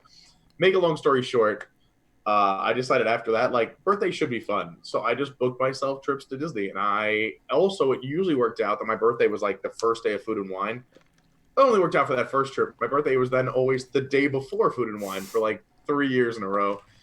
But yes, I love Disney on my birthday. That is one of the main reasons I love Disney so much, is because they create special, magical moments, especially when you're in a bad mood. And they've always taken care of me. Something happens every year that's just really magic and that will stick with me forever. So yeah, that's a big reason I love Disney so much, is that in times that are tough for me, which is, I don't know why, birthdays, I don't know if I have some weird thing from my childhood. I just block things out. I love being at Disney on my birthday. It's a magical place. So yes, I love Disney's at Walt Disney World. And you can usually find me at Epcot, because I love the World Showcase and talking to people from around the world and whatnot. But Animal Kingdom is one of my new favorite parks now that I live here. It's the greatest park. I love Animal Kingdom. Yeah, it's so cool. I honestly think it's the best park. It's the best park to walk around. I think so. I totally agree. Now that I moved here, people ask me what's my favorite park, and it's so hard for me to say Epcot. But Epcot's a friggin' war zone right now, and there's no rides. So I just say Animal Kingdom is the best. It's just so cool. Shorn Force says, "Did Tyler get a bad Shamrock Shake?" No, I Uber Eats a chocolate shake and I got vanilla, which is this like a slap in the face. How would I feel if the Jungle Cruise never came? I'm assuming that means back. Maybe the movie, because the movie was supposed to come out this summer. Well, we'll find out about that, because I don't. Oh, we didn't. Hey, Disney, is Jack Whitehall in the movie? That should be the new meme, because they don't advertise him at all, even though he's the main character in the trio of main characters. It's because he's gay, isn't it? I'm honestly upholding the belief they're not advertising it for that reason. But anyways, because of his character, Jack Whitehall's character in Jungle Cruise, they're like, he's gonna come out in the movie, and there's a whole scene specifically about it that's tested well with audiences. Wow. And I'm like, and Disney's done a really, really poor job with LGBT characters. And well, I mean, Onward just had a quick little mention. Wow, yeah, your random side character says. No, I know. I'm just saying. I'm saying, like, hey, partner. I totally agree with you. I'm saying it's a step in the right direction. But yes, we haven't had a primary character or principal character. Can I rant for like a really long time about something? Yeah, hold on. I think I'm done with the chat, and then you can, because then I'm gonna go order food, and you can go as nuts as you want. Oh no, I need somebody to stop me. All right, hold on. Let me just make sure the questions are done before you go on your rant, which I already know most of this from our chats. There was a really good question. I can't find it. I'm scrolling up and down. Oh well. There's a lot of RPG questions, so I can answer that.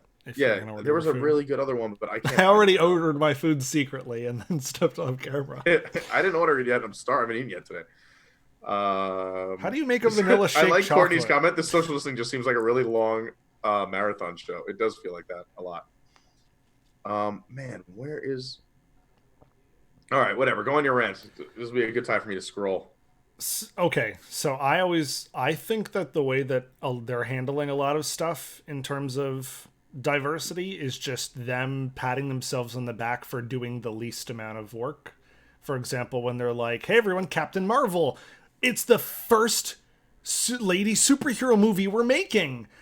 Congratulate us for the first female superhero movie." And I'm like, you could have just made that movie first. You probably would have done a good job making it. If she's technically the first Avenger, like all the way back in whatever time period it takes place in, you could have just done that movie first and then done Captain America. But I guess Captain America is more well known. But you could have still done Captain Marvel right after that. Like, to hold back on making a female superhero movie and then later on being like, "Hey, look everyone, we did it finally," when it's like, yeah, but it's your fault you didn't do it in the first place. It's like Disney going, hey, look, we finally have a gay character. It's like, you could have done a gay character a long time ago. You just choose not to because it doesn't fit your family aesthetic or whatever that is. If anyone's interested in... Iger does bring these up in his book. I'm not sure if you read Bob Iger's book. I just finished it a few weeks ago, but whose book do I have? He apparently when he was first approached with apparently, and again, this is according to Iger, according to himself. So I don't know if this is true or not, but he does say that like when people were afraid to approach him with Captain Marvel, and apparently as soon as it hit his desk, he kind of was like, "We should absolutely do this. How come we haven't done this sooner?" So that was kind of but I don't know if it just wasn't written or it wasn't a thought or they were afraid to approach him with it or will this sell? He also said something similar along the lines of Black Panther where he said like, "This is a movie we have to do.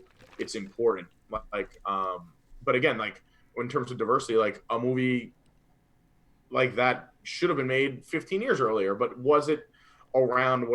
I don't know. I totally agree with you. I'm all about mixing it up, expanding audiences. Like, I love movies that do that. I love bringing more people into the loop. When Princess and the Frog came out, it was like groundbreaking to have like a black princess. Like, but I mean, they've been doing it for a while. Pocahontas was a Native American princess. I mean, like not a princess per se, but she fits in the Disney princess line. I'm with you that they could totally do more, and there's totally more out there. But I don't know if like these scripts or these concepts are sitting on a desk and they're like, let's not do these. And if they are, then that's terrible. But yeah, I'm just playing devil's advocate for this conversation, like the purpose of this conversation. Corey makes a good point. We should write this down. A call-in feature would be really cool to have you guys be able to call in like a radio show. That'd be probably something we could do more at the studio, but right now we're not in the studio because they're setting up for News Tonight. Yeah, they're setting up for News Tonight. That's why we were actually here, is because they are preparing for News Tonight. What was I going to say? But yeah, in Jungle Cruise, they're like... Yes, go into this. That's it. Is just, I feel like they're like, it's our first gay character. You could have done it a while ago. Gravity Falls wanted to have gay characters, and apparently they told Alex Hirsch, no. Alex Hirsch has talked about this, and I don't remember where. I don't know if it's in the commentary, but he wanted the two cops to be gay from the start. Sheriff Blubbs and Deputy Durland, which there's a hint of at the very end when they're like, I love you, and they hug each other. But he's like, I wanted to have them gay from the start, and Disney Television was like, no, that doesn't fit with our what's within our family aesthetic or something. And he's like, well, why not? And they're like, and they didn't have an answer, and he kept fighting for it until finally in the series finale, which was like 5 years after the start of the show, they're like, okay, no, now it's fine. So that's the kind of stuff that happens. Go watch the Canadian show Schitt's Creek, which is the name of a place, and it's not spelled the swear word. That's a fantastic show with fantastic LGBT characters portrayed very well. Anyways, what is the character's name? Like, ew, David. David, ew. David, ew. David's my middle name, and he's also gay and Jewish in the show, and I'm like, that's my spirit animal right there. And it's a Canadian show. I love that show so much. Wow. Laura loves this. She watches it all. Like, I've seen 3 or 4 episodes. She's seen the whole It's series. An amazing comedy. And you get to see Catherine O'Hara and Eugene Levy actually being funny. Unlike Canada far and wide at Epcot. Do you like Hella Skiing? Hella yes. So painful. Gosh, so funny. So funny. Shorn it's Force so funny how bad it is. Says, can anyone play the RPGs? So the way we do it on the show is that we have a cast of people, and that's people within WDWNT as our staff members or on-air personalities. But we basically have the scripts for it, which is sort of like you'd have a dungeon master's guide. It contains everything you need to know so you can run the game yourself, other than if somebody just goes completely off book. But yes, Adam says we're going to publish it after it's completed. We're just trying to figure out the best way to possibly do that where people can enjoy the RPG. Just because it needs to be formatted and like laid out in a certain way, like every area I feel like needs to have a map or something. Like they'll need to be rewritten in such a way that anybody playing it can read it and understand how to run the game, because currently it's just like the way I know how to do it. So yeah, there needs to be some kind of system built. When can I expect a promo post for the episode? Just wait. The social distancing feels like a very long Toys for Tots marathon. That's what I said, was great. Covered that. Were you a fan of the Great Movie Ride? This is going way back. Yes. Yeah. Yeah, I loved it. When we someone asked what ride, and this is a very broad, very opinion-based question, but what ride is better than the Great Movie Ride? Oh my gosh. But again, like if you're asking Great Movie Ride on its last day when it's like wasn't working, or a Great Movie Ride in its prime when everything was working and all the bells and whistles were working, like Great Movie Ride has one of those things where it's immersive in that the sets are designed so that it feels like you're in that area. Like the way, like when that alien sequence is probably the most, you know what? I honestly don't think, I think Great Movie Ride might actually be like the number 2 or number 3 ride that exists in all of Disney. Now, I'm not going based off of stuff that I've written because I haven't written everything. I've watched a lot of videos of stuff in other countries that I haven't been able to go to yet. That's what I'm basing my opinion off of. But those are like, even though I've watched a video, there's still stuff I love and I want to learn everything about. A ride like Great Movie Ride has thrill in like the alien sequence when there's like genuine scary kind of jump scary type moments.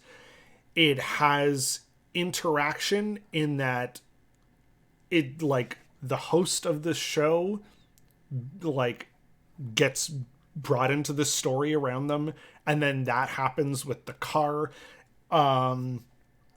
It has a little bit of everything for everybody. I think it's one of those perfect family attractions that Disney has built where like people like my brother, when we went in 2014, he rode it and he genuinely loved it. Like it was exciting and it was fun.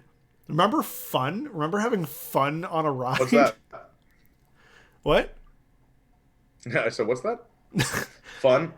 And I still have fun on rides, but anyway, keep going. It's one of those rides where it starts the moment you walk in the building for the attraction or like the queue. So you're like, the pre-show perfectly shows everything that's going to happen in the ride.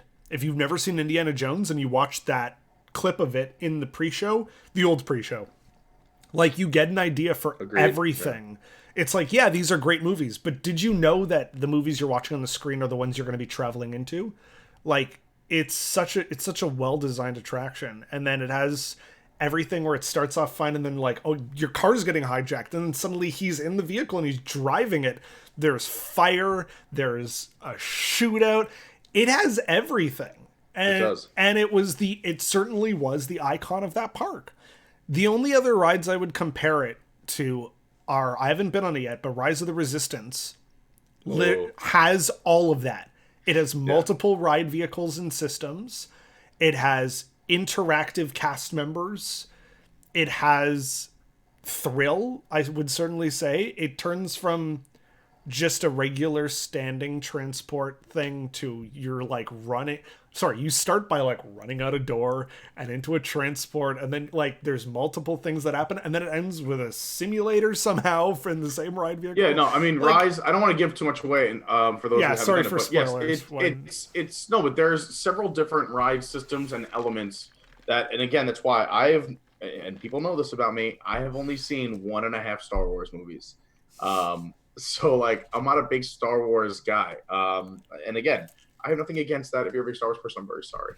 But I still love Rise of the Resistance. It's gonna be, it's one of those rides. And again, like me and Tom rode it opening day together, and we got off. We both kind of looked at each other, and he's like, we hope this sets the bar. This is, like you said, a great movie style-esque where they're bringing in all the technology they know, everything that they can do, they put into a ride.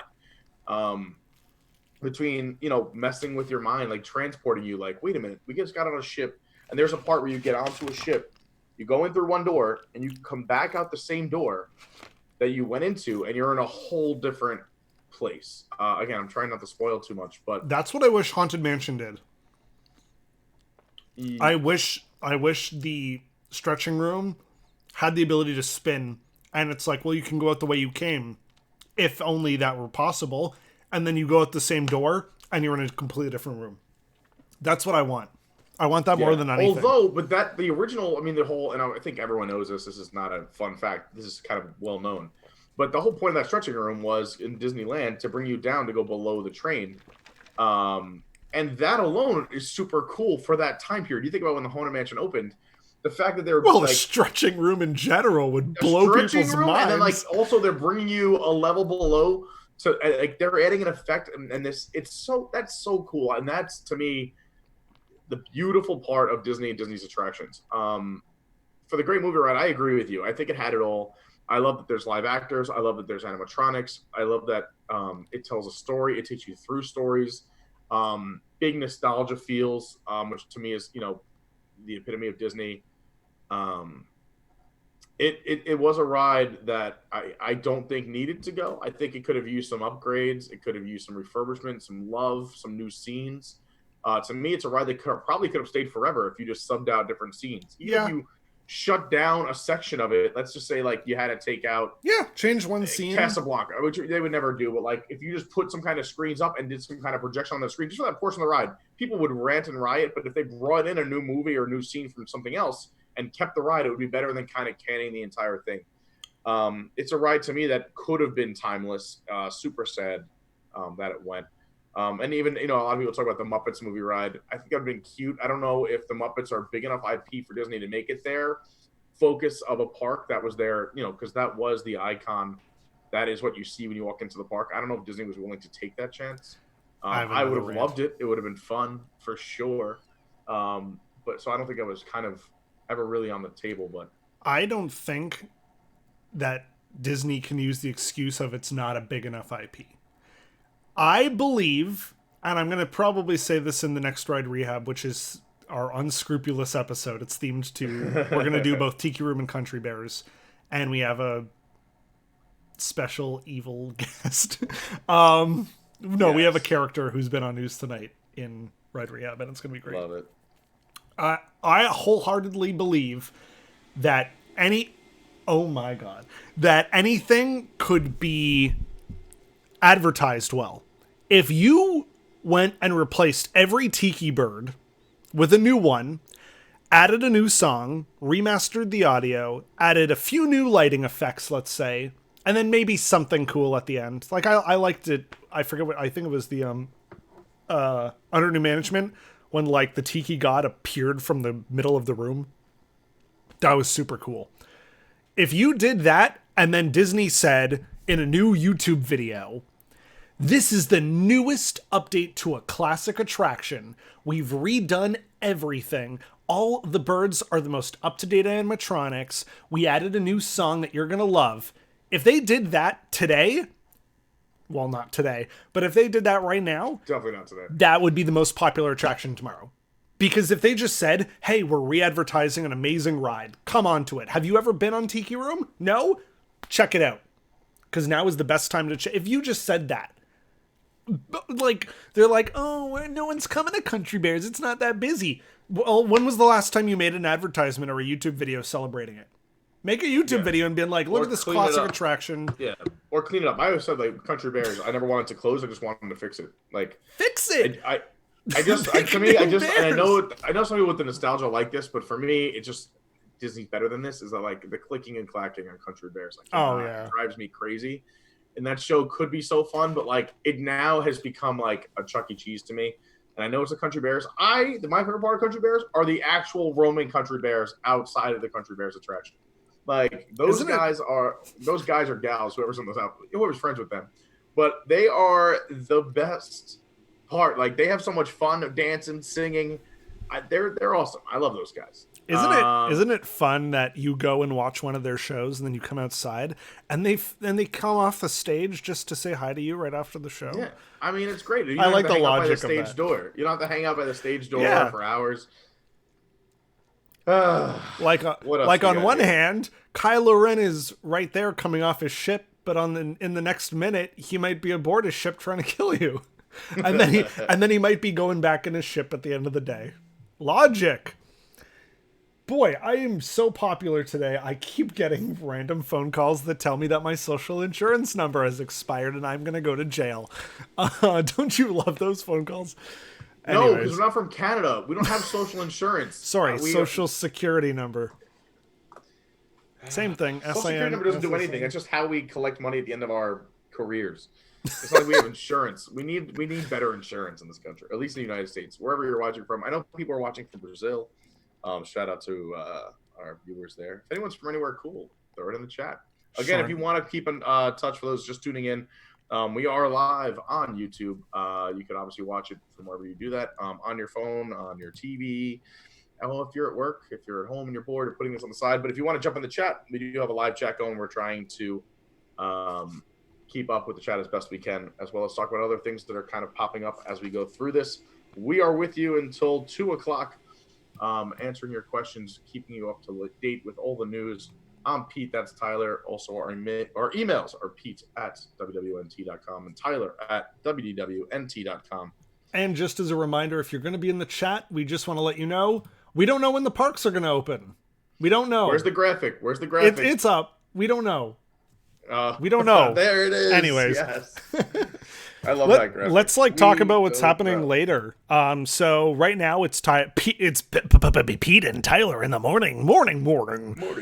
At 9 p.m. tonight is WDW News Tonight, which is going to be an amazing show. If you've never watched it, actually, and you're following us, check it out. It's a comedy, late night variety type show. There's comedy segments. There's fake commercials. We have songs. We have sketches. We have characters, all themed around Walt Disney World and the other parks. So check it out. And we're continuing March Madness, where we're figuring out what is the best out of the never built attractions. Pete, what are you drinking? You can't have that. Anyways. Oh boy, I've actually made the switch. Wait, we should pull that graphic back up. But I should let everyone know. I was going to make the official announcement. I've switched from White Claws. I still drink White Claws, but I've made the official switch in my home from White Claws to Corona Hard Seltzer. I think the flavors are better. It actually is better for me. It's 0 carbs, 0 sugars, gluten-free, only 90 calories, and still 4.5% alcohol, which is good because it's like a good sessionable drink. I could drink it all day long if I wanted to. And I just love the irony of drinking a Corona Hard Seltzer during the coronavirus, which isn't funny, but I mean, obviously they're not associated with it. But yeah, cheers. This is my first one of the day. 1 o'clock. I figure it's a good time to start having a few drinks during this quarantine time. So cheers, everyone. Wait, pull up that graphic because we also have to fix that graphic of the schedule. Which one? What date? Of what we're going through. Yeah, there we go. So March 20th. Also, Tokyo's, it's very mini what? You don't have a closed. Okay, that is the title, isn't it? Isn't it just called It's Very Mini? Well, then how come you don't have a closed? You have like a quotation. I didn't have a closed quote. To me, I just thought there was more to it. It's very. It looks like it's very mini. It could be referring to something. What is it? Pixar Playtime Pals Indiana Jones TV special. Those are all going to be watch-alongs. And then at 8 p.m. we got Game Night, which is going to have a fun little opening logo animation. Nice. Game Night, we don't know what the game is going to be yet, but our game writers are hard at work making an amazing and fun game for you all to play. Or for whoever's on and whoever can call in and stuff. But then March 21st, 11 a.m. we have something. I believe I know what it is, but I can't talk about it. Okay. So if it's what I think it is at 11 on March 21st, that's Saturday morning, you're going to want to wake up, come and watch this. Grab your cereal, treat it like you're watching a Saturday morning cartoon, because if what I think is happening that morning, it's going to be ridiculous and it's going to be great. So you're going to want to watch that. And speaking of ridiculous and great, March 21st at Saturday night at 8 p.m. We're doing Ride Rehab Watches Live. Have you ever seen something like Mystery Science Theater? Well, forget it, because we don't. It's nothing like that. I'm just kidding. We watch retro Disney parks videos and for the first time, and we riff along with them. If you've never seen them before, you should probably watch it first. We're watching Ernest Goes to Splash Mountain, which is a thing that exists. I don't know why. Meaning we're gonna find out. Remember Ernest? It was the voice of Slinky Dog. Jim Varney was the voice of Slinky Dog in the first two Toy Stories. Yeah. I didn't know that. Unfortunately, he passed away before they made the third one, but they got another actor who was like best friends with him and can mimic his voice perfectly to do Toy Story 3 and 4. But yeah, it's Jim Varney playing Ernest, and he's like, I'm gonna go to Splash Mountain, I'm gonna be the first one to ride it, or whatever. I've only skimmed it. It looks terrible. So we're gonna be watching that live, and then we'll be playing the other episodes that we have that we've done before, and in between myself, Thomas, myself, and Ben will all be talking about those videos if our opinions have changed. But yeah, that's everything that we know that's going to happen. There's going to be a lot more happening because obviously Disney's closed all the way until the end of the month. Love it. So yeah, let's go back to the chat here. Somebody, Shorn Force says I would add a Gravity Falls attraction myself and maybe Kingdom Hearts.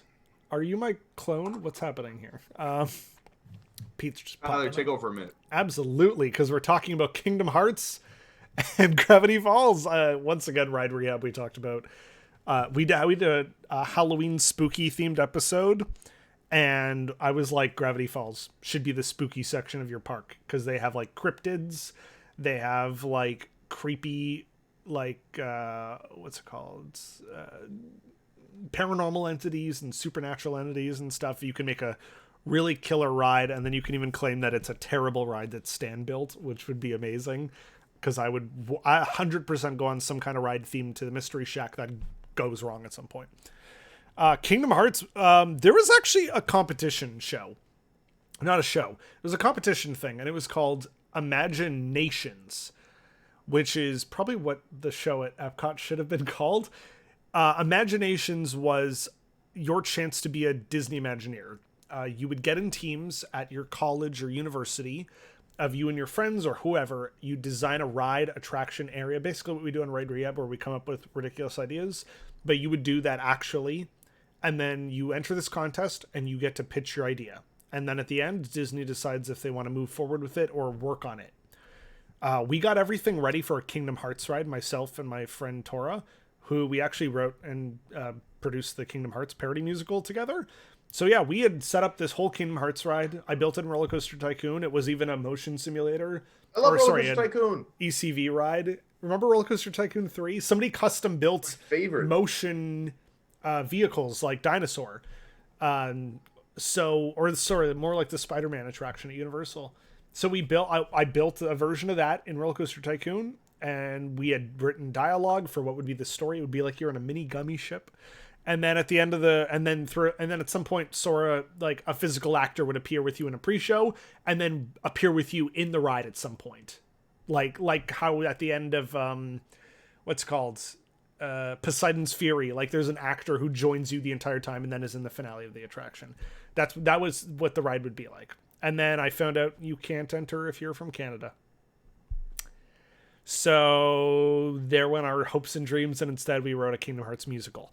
But yeah, that's how I would have brought Kingdom Hearts into that world. For a change of pace, it'd be cool if they did a movie centered around a prince. I got good news for you. Go look up the podcast, The Two Princes by Gimlet. It's if there was a gay Disney prince, that's it.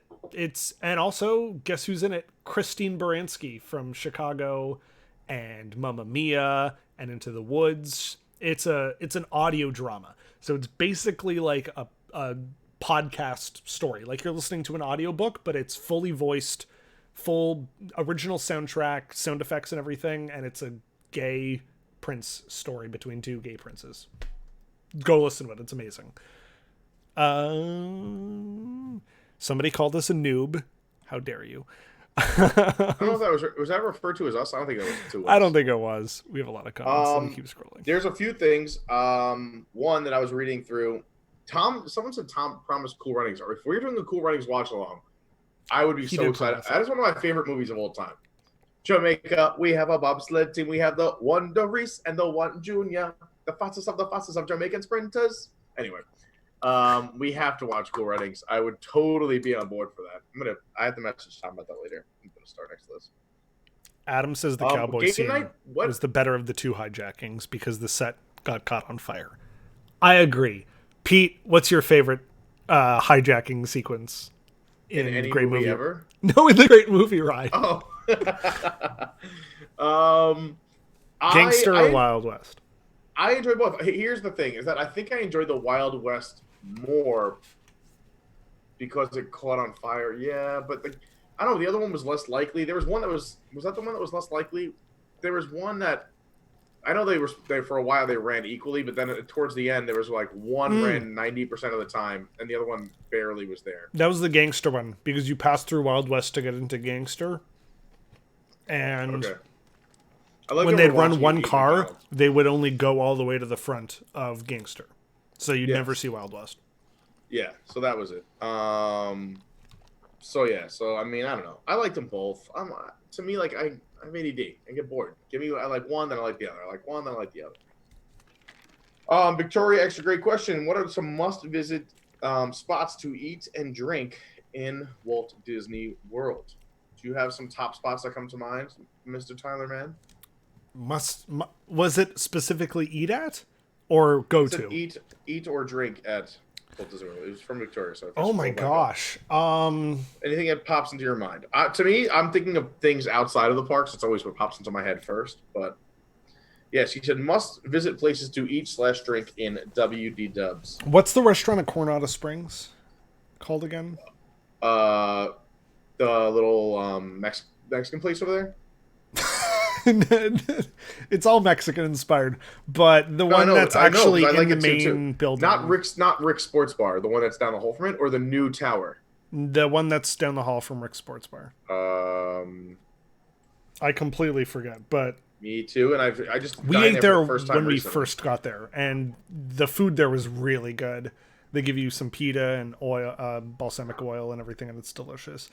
Maya Grill. It was Maya Grill. Maya Grill was really good. Maya Grill. I just ate there recently. It was good. I ate there. I think there recently. I think the chicken at Disney in general is usually hit or miss, depending. I think it's really hard to cook a chicken breast in general and make sure it's juicy.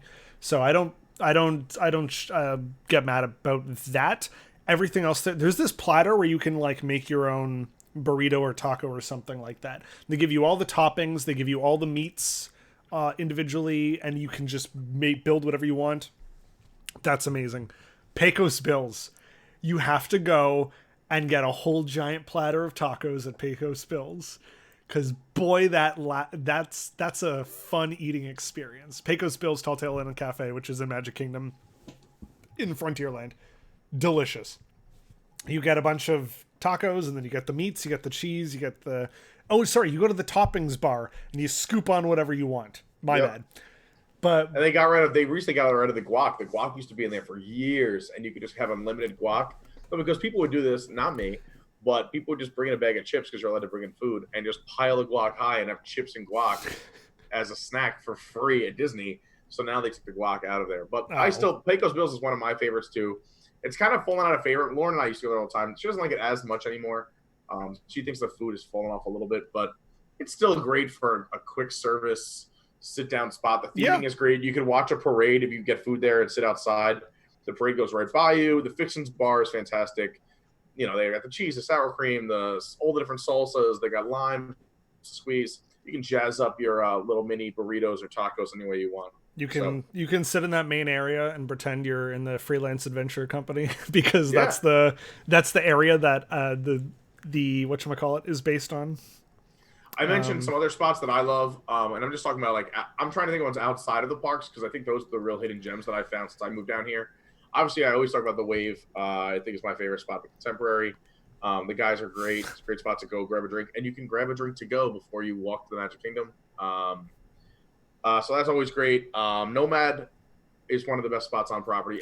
This is probably on everyone's list over at Animal Kingdom, the Nomad Lounge.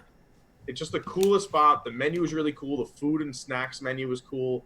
The drinks are delicious. The service is great, and you can just people watch people coming and going through that transition into Pandora. It's so awesome.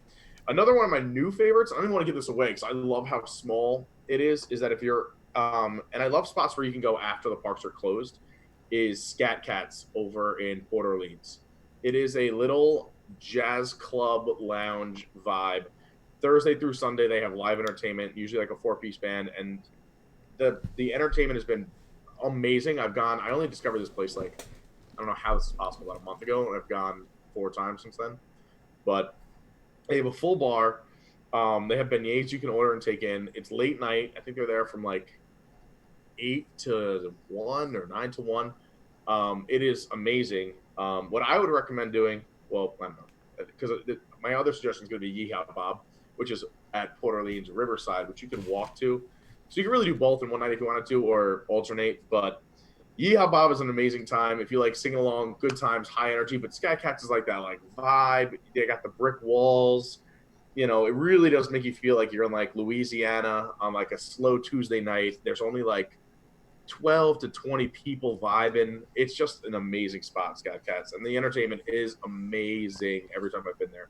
And then, of course, Yeehaw Bob, like I mentioned. If you don't know Yeehaw Bob, you're missing out. He is a staple at Walt Disney World.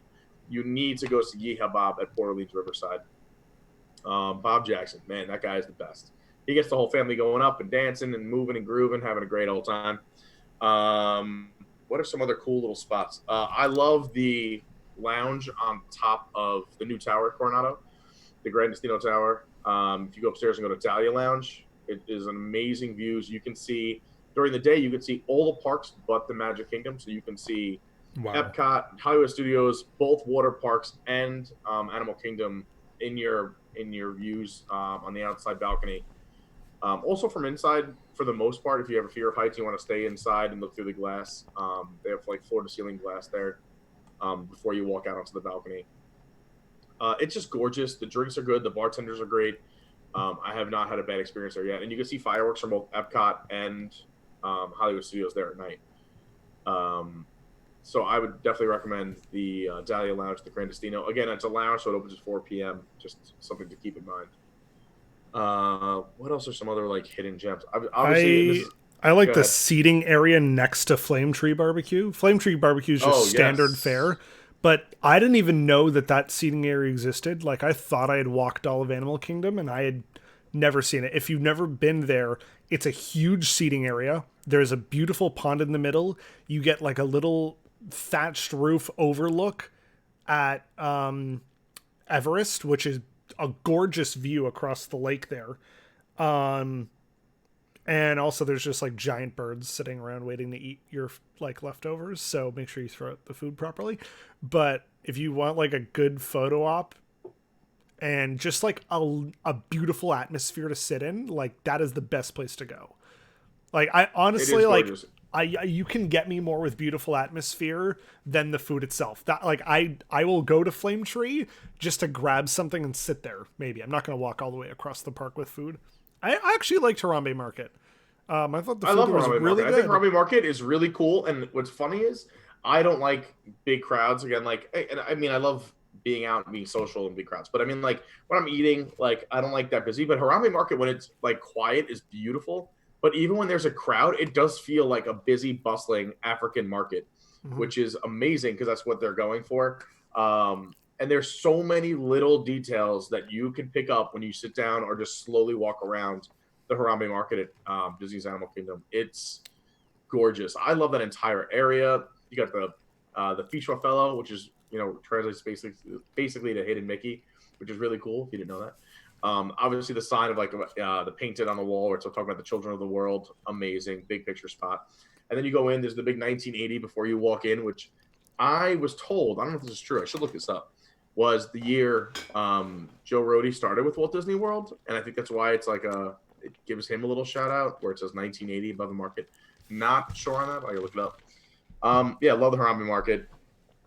What are some other cool spots? I mean, obviously if you Trader Sam's, everyone talks about, if you've never done Trader Sam's, you got to do it at least once.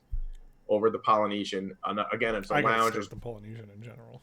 I have to do that as well. I just don't have that kind of bugo money. But Trader Sam's opens at 4 o'clock, always holds a wait until midnight Wow. every single day. It only seats, I think, like 30 people max.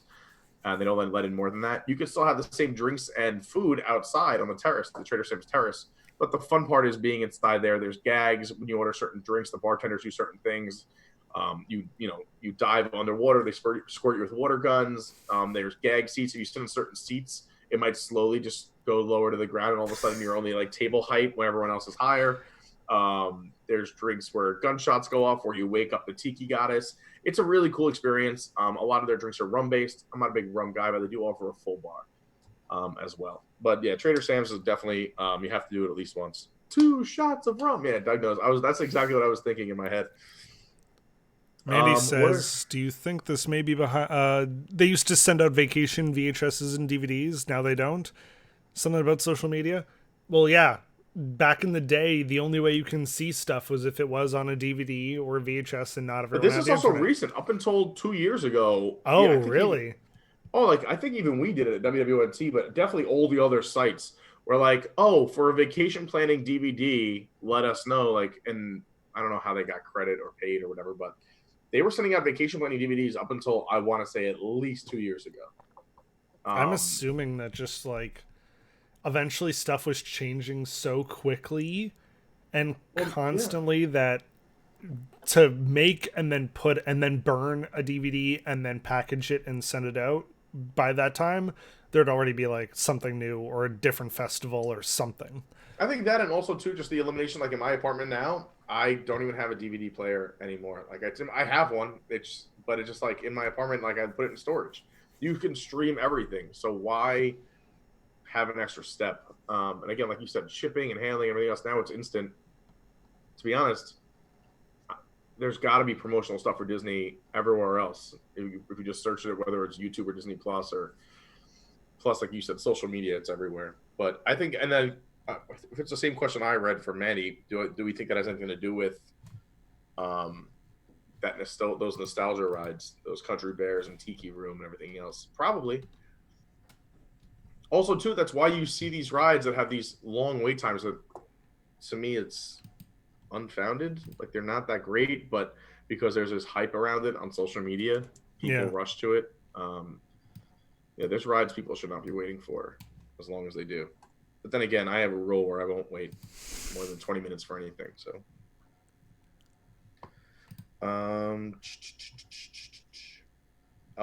for any chance of a Nautilus mug being on the prize wall, you could suggest it. I'm sure that Tom has one, or would buy one for the prize wall if it was suggested. Again, anything to do with prize wall, not our forte. Yeah. I would email Colleen at WDWNT.com. Yeah, Courtney, Peter Pan's flight, I have no idea why that holds a line longer than... There's a great Fast Pass Facts video that talks about that, because they're like, out of all the fantasy... They tried to analyze what it was, because of all the Fantasyland ride... Oh, go on then. Oh, no. Well, one, they have a super low capacity. So, like, even if the ride was... It's the same capacity as other Fantasyland attractions. Okay, but here's no. What like what? First of all, what else is in Fantasyland? And where are you talking? You're talking West Coast or East Coast? Probably what? They're probably talking West Coast then. Because East Given Coast, the other types of rides, yeah. Yeah, like here, at least at Walt Disney World, I can tell you, like, one, the capacity is not great.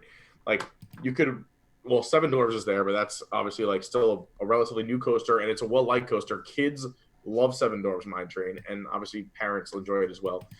But then you have the meet and greet with Belle, but it's a whole presentation and show. I forgot the name of it. Yeah, but that was a pretty long line. PhilharMagic pushes people through really quickly. That's easy. Dumbo has 2 turntables now, so that moves pretty quickly. To me, I just think it's a combination of low capacity, internet hype. People go see the long ones. Also, it's definitely a beloved ride. You know, kids love flying, and it's a cool ride for sure. It's a dark ride, but to me, it shouldn't hold a wait time of more than, I get 60 minutes. When people are waiting 90 to 100 plus minutes for Peter Pan, it's just, it's insane. Now, granted, I love what they did with the queue here. It is probably one of the best interactive queues on property. There's some other ones that are very good now, but especially once Flight of Passage opened and whatnot. But the queue, how interactive that Peter Pan queue is amazing. But I don't know. I don't understand it. It's a very, very short ride. For waiting again. Yeah. I like to ration out. Like I would wait that long for Splash because it's a 10.5-minute ride. This is a ride that I think is like around 2 minutes, and I would not even go on it again. There's no, honestly, it's a fun ride once. Splash I would go on multiple times. Peter Pan does not hold any kind of attention for me. No. There's just nothing crazy special. Yeah, nothing like stands out. What were your other Fast Pass? I'm curious. What were your other Fast Pass facts or reasons? Or like what were they saying? They said it was internet hype. The loading of it is because you have to step up into a vehicle that's suspended. Yeah. That the load time is a little bit longer than, let's say, something like Mr. Toad would be on the West Coast. And also the idea that if something has a long line, it must be good, and then more people line up for it, because it's something that they should probably worth waiting for. Like the logic of like, if you saw something for 5 minutes, you'd probably be like, oh, okay. Like maybe I wouldn't go on that. But if something has like an hour and a half line, it's like, well, we should go on it now, because if we do it later, we're not going to have enough time, or it might be even longer. So I think it was something to do with that. I'd recommend people check out the video, honestly, because I don't really remember it too much. Favorite Disney park song? Oh my god, Disney park song. Oh boy, that's I could probably do a top 3. I mean, I'm counting the scores, like just music, because I love Soren's score. I think it's beautiful. Oh, so good, so good. It's like I hear it and I can instantly visualize the ride every single time. Like the opening bit of that is just so beautiful, especially like the old version when it was over California, where it starts with this like, yes, that's really cool. I really like Canada, You're a Lifetime Journey. I legitimately listen to that song, and it's very, of course you do. It's a beautiful song. I'm glad they kept it, but I hate that they kind of like remastered it and lost a little bit of the charm to it. And One Little Spark, also like a One killer Little song. Spark. I don't know. I love Great Big Beautiful Tomorrow. I'm trying to think of like songs. So like, yeah, I was thinking of Carousel Progress, One Little Spark. I mean, in terms of music, there's nothing better than that. I mean, there's 2 music loops I listen to more than any other music loop by a long shot, and it's the Disney Studios Nighttime loop, and it's the Epcot entrance music loop. Are my 2 favorite music loops of all time that I listen to. I can listen to them over and over again. Can I play them now? We can probably play them now, right? If you play it and hold it up to your mic, but right, like do it for like 2 seconds. Yeah. And we got to be talking over it to assume that it's commentary over the audio track and not actually using the track for. So like you'll just know for the first few seconds like of this, like writing's not that easy. But you know what is? Grammarly. We got an ad. Also, we're gonna be on a delay. How do I mute? I gotta mute YouTube really quick. There we go. Is it the one that's like right here? Starts with this, and then the following is commentary for this audio track. The following is commentary for this audio track. The following is audio commentary for this audio track. Okay, you should pause it now. I honestly. But anyway, so that's like an hour long, and that's my second. That one's Epcot. I don't think I've ever heard that song. What the Epcot entrance music loop? I remember the one that's like jiggity jam. That's part of it. They kind of walk through a few of the attractions, and it's the old attractions too. And it's hold on, let me find the other one too. Like you could probably pick. So this is great because this reminds me. Oh, that's in there again. This is an over an hour music. Oh, okay. So it's just a small chunk of That's the intro. This one, the Walt Disney Studios Park nighttime entrance loop. So this actually reminds me a lot of Great Movie Ride in here, and I'll jump around so we don't get pinged here. The following is audio commentary for this audio track. But then let's see what we got here. Hold on. You should like share it in not in the chat. I don't know if you can do it in the chat, but maybe ask the social team if they can share a few like YouTube links and be like, if you were watching our live show, then here's Pete's choices. Tiki Room is good. I don't really like, as much as I listen to it, the song is not. All right, I'm done. The other songs are not that memorable in the Tiki Room. Same thing with Country Bears. Like, I've been on them multiple times, but I can't say I remember any of the songs other than the theme songs because they're like on the CDs.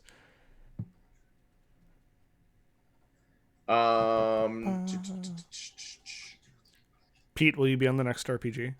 I won't, because you're replaying two that I've been on, so I'll be on like the Tomorrowland one. Oh, I didn't even know there was a Tomorrowland one. Yeah, that's the next one we're doing. That's the next main part of the story after Yeti Heist. Oh, well then, yeah, as long as I'm free. Do we have a date on that? No, not yet. I haven't written it yet. So yeah, as long as I'm free, I will be on it. I'm looking at my calendar. Jarrett says they're out of whipped cream at a Publix. Whipped cream? Has it been Tyler and Pete all day? I just turned on. Yeah, it has. You got us. Oh, diggity day. Now, well, we're on for another 40 minutes, and we started a little late because there were some technical issues with YouTube that arose. But yeah, we've been on since about 11:15. If you are just tuning in, like Jarrett, one of our boys, one of our loyals. Let me throw up the logo and you give the intro. Go. Yeah, when we go off in 40 minutes, you can replay any part of this you want on YouTube. Obviously, this is WDWNT live with Tyler and Pete in the morning. And afternoon a little bit. And the afternoon a little bit. You're gonna come and hear some Disney stuff, and something rhymes with morning. If you are just jumping in, again, you could jump in the chat. If you're replaying this, obviously the chat has already happened. But yeah, you can ask your questions, comments in the chat, such as this question, which, let's see. And just if you're watching, here's just the show calendar for Mandy knows has great taste. The bus loops, I have to look those up. The bus loops. Are we going to do like top 7 bus loops? I mean, if they're all different, I would love to hear some of the bus. I love there is some magic to the bus loops. BGMs, anything that the background music loops. I love all those. Here's a fun fact about the bus loops. No matter what resort you stay at, it will always be the farthest one at every bus loop. Fact. Everywhere I've ever stayed, I've stayed at 3 different resorts over like 5 trips maybe, and it's always been the furthest possible away. There's even when we were like we all roomed together at Animal Kingdom Lodge. I remember as that DVC. Yeah. And all of us, like, I'm like, oh, surely the higher price resorts are closer to the front of every bus loop. Nope. they're like right all the way down at the end of the thing. It's always like that. Always the furthest away. Oh my gosh. While we're looking through the chat, also to keep everyone updated with the news, you can check WDWNT.com for all the latest news and whatnot. We have lots of news, but also we're trying to keep you up to date with, or try to keep you entertained with some other editorials and other fun things as well. Matt Soberman's working on a great 4-piece series. Part 2 he just released, I think, recently in the last half an hour, where if you're having Disney Parks withdrawal, he has a Disney Plus playlist of movies and shows you can watch that walk you through the park. So he had a Magic Kingdom one yesterday, and he put out Epcot today, which is great. Here it is. What? I said here it is. We're putting it on the screen.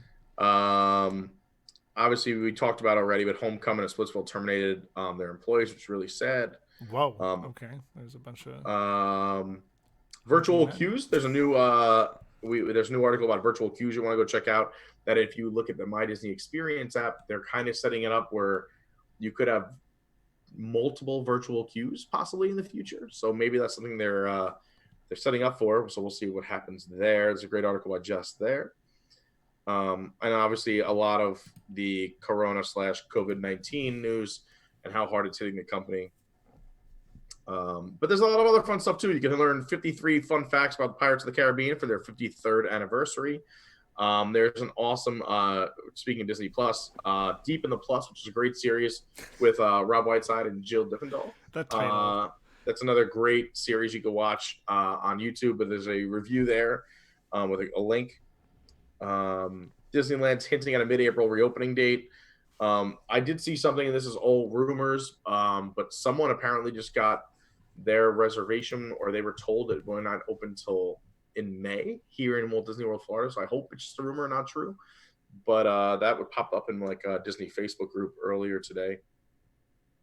And then yeah, there's a great photo report of kind of like I call the end of days photos of Disney of the Epcot area resorts, and there's a bunch of other photo reports as well you can go check out of what Disney's been like this week, because technically resorts aren't closing until Friday, tomorrow. So I actually think later on today I'm going to do a drive around the resorts as well and see what's happening, how people are being entertained, and how many people are still around, because it's kind of like a ghost town. It's very eerie and strange. We were there, what day? I forget which day it was, but it was after it closed. We walked the boardwalk and there wasn't like music playing outside, which I thought was strange. They definitely should have that on to kind of lift people's spirits.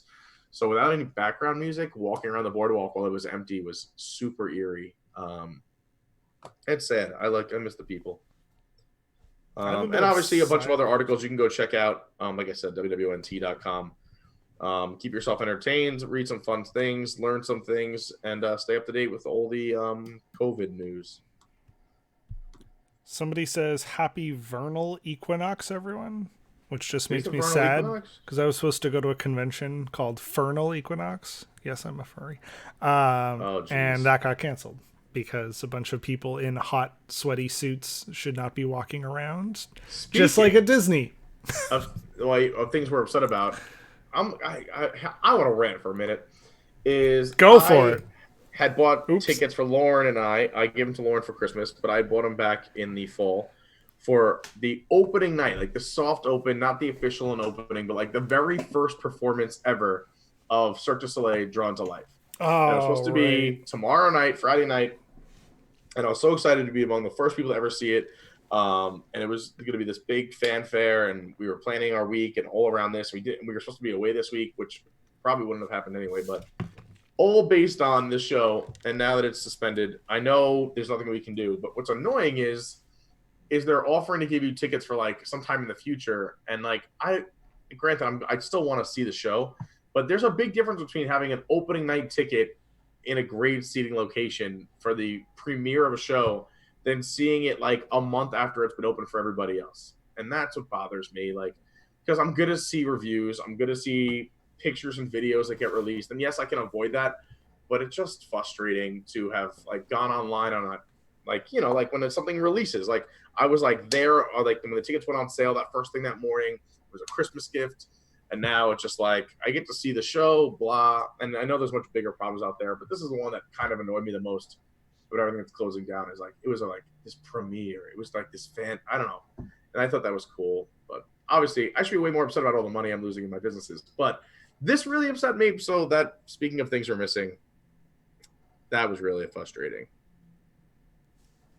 What else do we have? I can agree with that, just because one of the theater shows that I was meant to see in London next month was closing in May, and they're like, last chance to see the show, and I don't know if it's going to tour or anything. It was called The Comedy About a Bank Robbery, which is a mischief show, cool. And it's the people who did like The Play That Goes Wrong, and it's I have like the book, like the script of it, because I was like, so I had no way to see it, and I was like so excited to go to the UK and see it before it closed. And then they're like, it canceled, and as of now, we did our last performance. Like, yeah. And I'm like, well, that really sucks. That sucks. Yeah, no, that's the kind of thing that's really frustrating. Hope it goes on tour or something. So that's upsetting. I don't know, how many Magic Bands do I have? 6 times 6 is 36. Plus, I probably have I probably have like 50 Magic Bands, probably. Can I share mine? I like mine. It's the Figment. Which one is that? It's the Figment one. Oh, nice.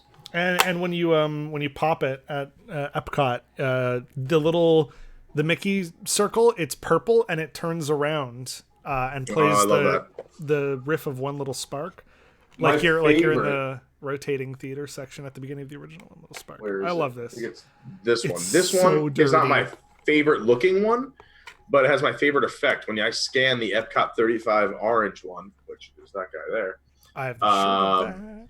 it says reflections. Oh. Every time you scan it, and it's so sick. It flashes, and it's like the little torch. It flashes orange. That is my favorite effect. Doesn't it blow out as well? Like it gets. I don't know if it does blow out as well, but it's. I mean, obviously, because I'm a huge, hence the shirt. I'm a huge Illuminations fan. That's my favorite. I was told the Mickey and Minnie Runaway Railway one that just came out, the pass holder one, has an effect, but I haven't been back on the ride yet. Or to studio. It only works in the park that where you buy it. Yeah, meant for. That it's meant for. Yeah, or sometimes just the attraction if it's an attraction. But yeah, got a bunch of those, bunch of cool ones. This is the new one that came out the day before the parks closed. The pass holder one for Buzzy and Donald. Let's see if I can find it. Oh, that's so cute. Trying to catch Buzzy. I like that Mr. Toad one. Flower. Oh, the Mr. Toad right there. Yeah. What else we got in here? And then so there's a Skyliner one. All right, that's the Skyliner one. It's hard because I have a lot of. Whoa, wait. Sorry, go to the genie on Aladdin. I just want to see what it looks like. It's the Will Smith when the movie came It's out. The thick one. Look at the way they drew him. Oh my god. Okay. Yeah, it's definitely interesting. Yeah, lots of fun ones. One day I'll do a little Magic Band review. I have other ones that are still in the boxes in my bedroom as You should just film that and in my guest bedroom somehow. Yeah, one day. I have a bit of someone else emailed me. They want me to do my Disney shirts. That could be another whole video. That could be a whole other video. I have so many Disney shirts. Actually, to the point where I won't say it yet, but a shirt company who does Disney shirts reached out to me, and they're sending me a bunch of free shirts, and they want me to, we'll see. I'm excited. Shannon says, "What was the survey about for the new game? Do you know anything about a survey or?" I know that we had a game question on the old survey that's no longer up and running.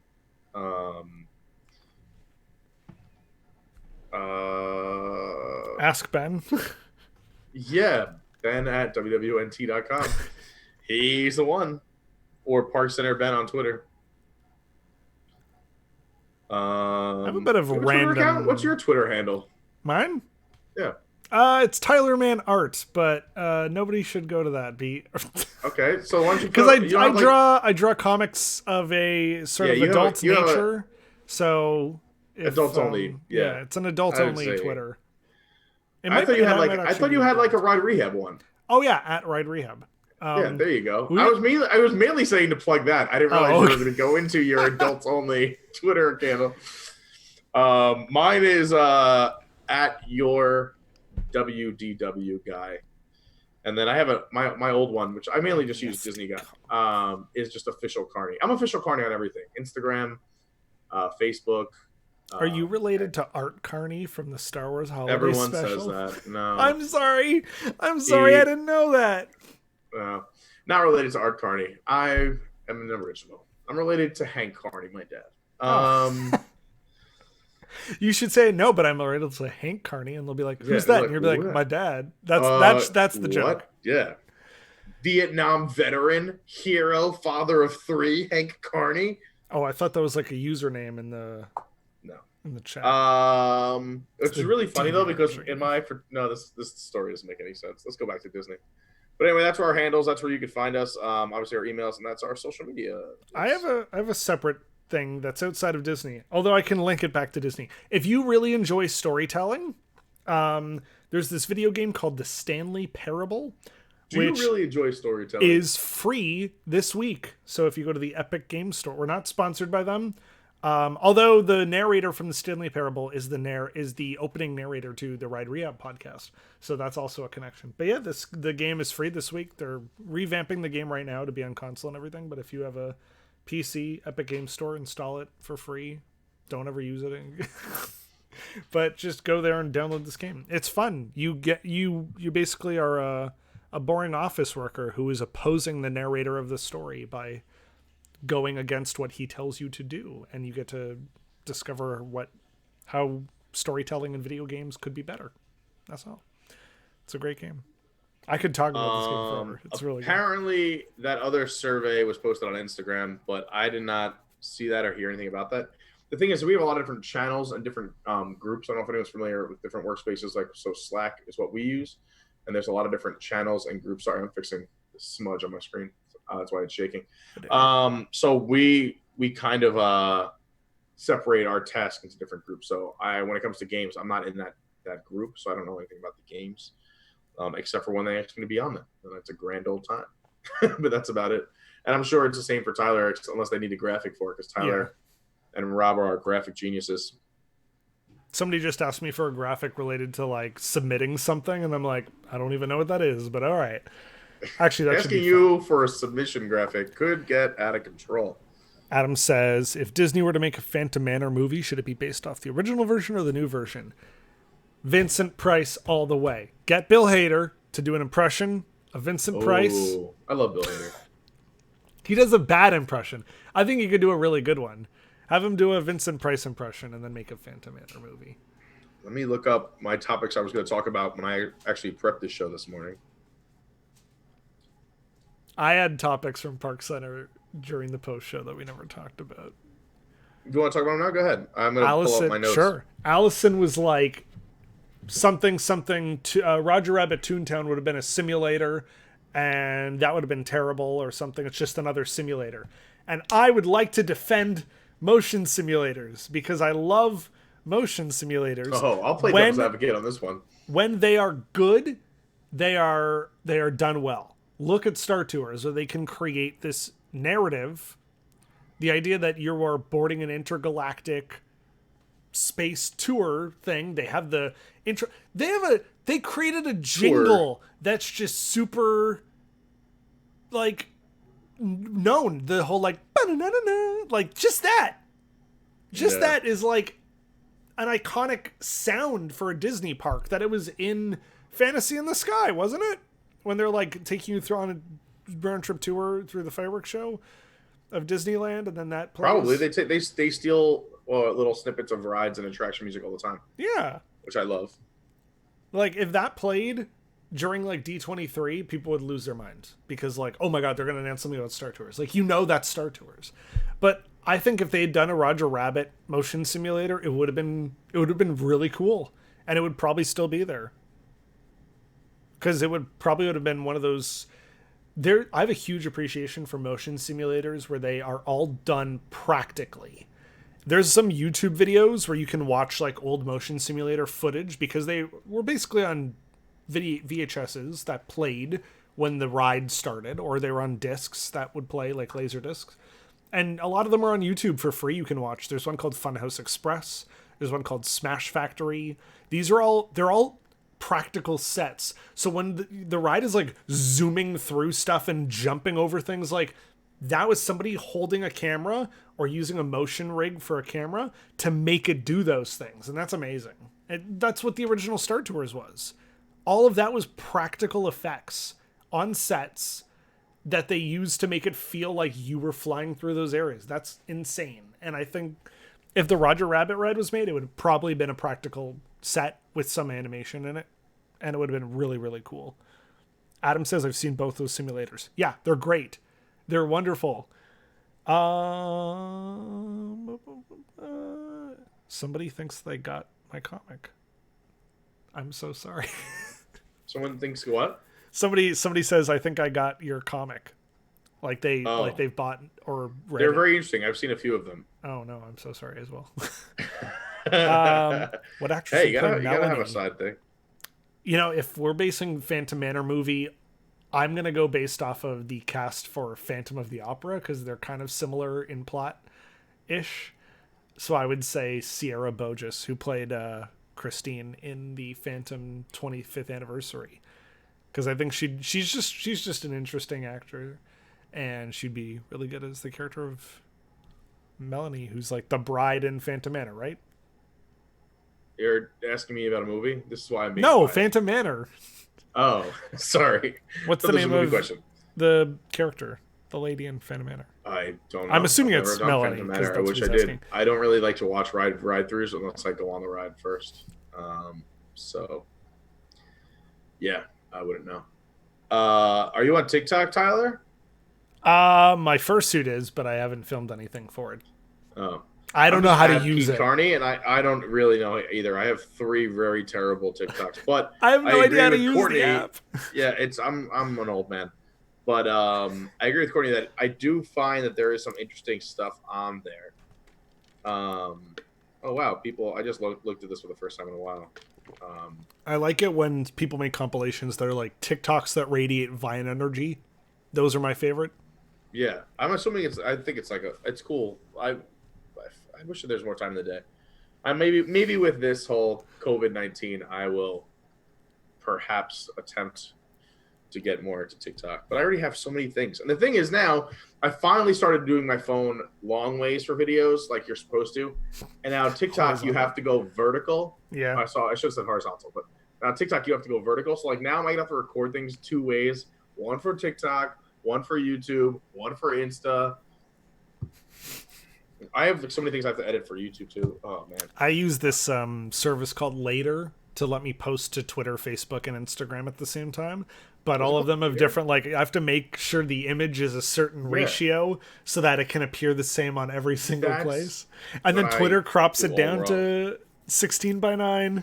Instagram works best as a square. Facebook also, like, crops photo posts Yep. sometimes. I don't have an answer for that question, Adam, because I don't know. That's my answer. I don't know. What was the question? The one you just answered about Phantom Manor. I don't know. Oh, okay. Um, again, I don't. I try to keep myself separated until I go on a ride. Chris Reed, who just could be on this video right now if he wanted to be, says Yeah, Star what's up, Tours is my Chris? text notification on my phone. All of How mine do are I Legend of Zelda sound effects. how do I do that? Can you do that on iPhones? I don't know. I have an Android, so I'm allowed to edit the You notification can sound do stuff. effects. Yeah. And each app should have an option to modify the sound effect. Adam says, what's the character names? Or trivia question. I'm being tested on my knowledge of motion simulator ride videos. Funhouse and Smash Factory were the names. Funhouse was Jimmy, because it was Jimmy's Clown Chaos, and I don't remember who the Smash Factory one is. I mean, think about Technically, a I'm ride working. simulator. There's a part in Rise of the Resistance, the last piece. It's kind of like being in a motion simulator that actually drops. I mean, because like you're basically locked into a motion simulator, and then it That's drops. crazy.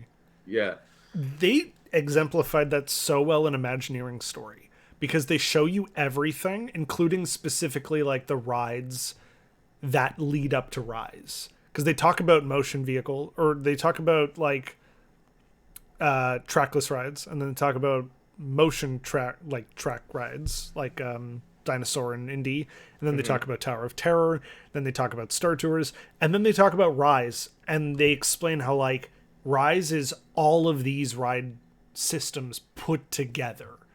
And I thought that was like so well done documentary wise, how they like led up to that, because it really is sort of the culmination of Imagineering, I think. A little bit of everything, including that's animatronics why and me and Tom Walt said the same thing. We were like, this is what we hope. This is where they set the standard for future rides because it's they advanced the expectation. They they didn't just plug in old stuff that we know that there's stuff they can do that work and it's great, but where are you advancing? Where are you pushing the needle? Where then like that's what we want to know. you've been on it, right? Rise? Yeah. Oh yeah, a ton of times. Yeah. I want to ask you a question because they always said that like when they were preparing Galaxy's Edge, every cast member had the opportunity to create a backstory for for themselves and why they Okay, were cool. there. Have you ever like when you went to Galaxy's Edge, have you ever talked to the cast members or asked them about that? Yeah. So specifically, I mean, I don't know if you're talking about Around the Land. Around the Land, I'm sure they have more freedom, but on the Rise of the Resistance, the cast members really make or break that ride.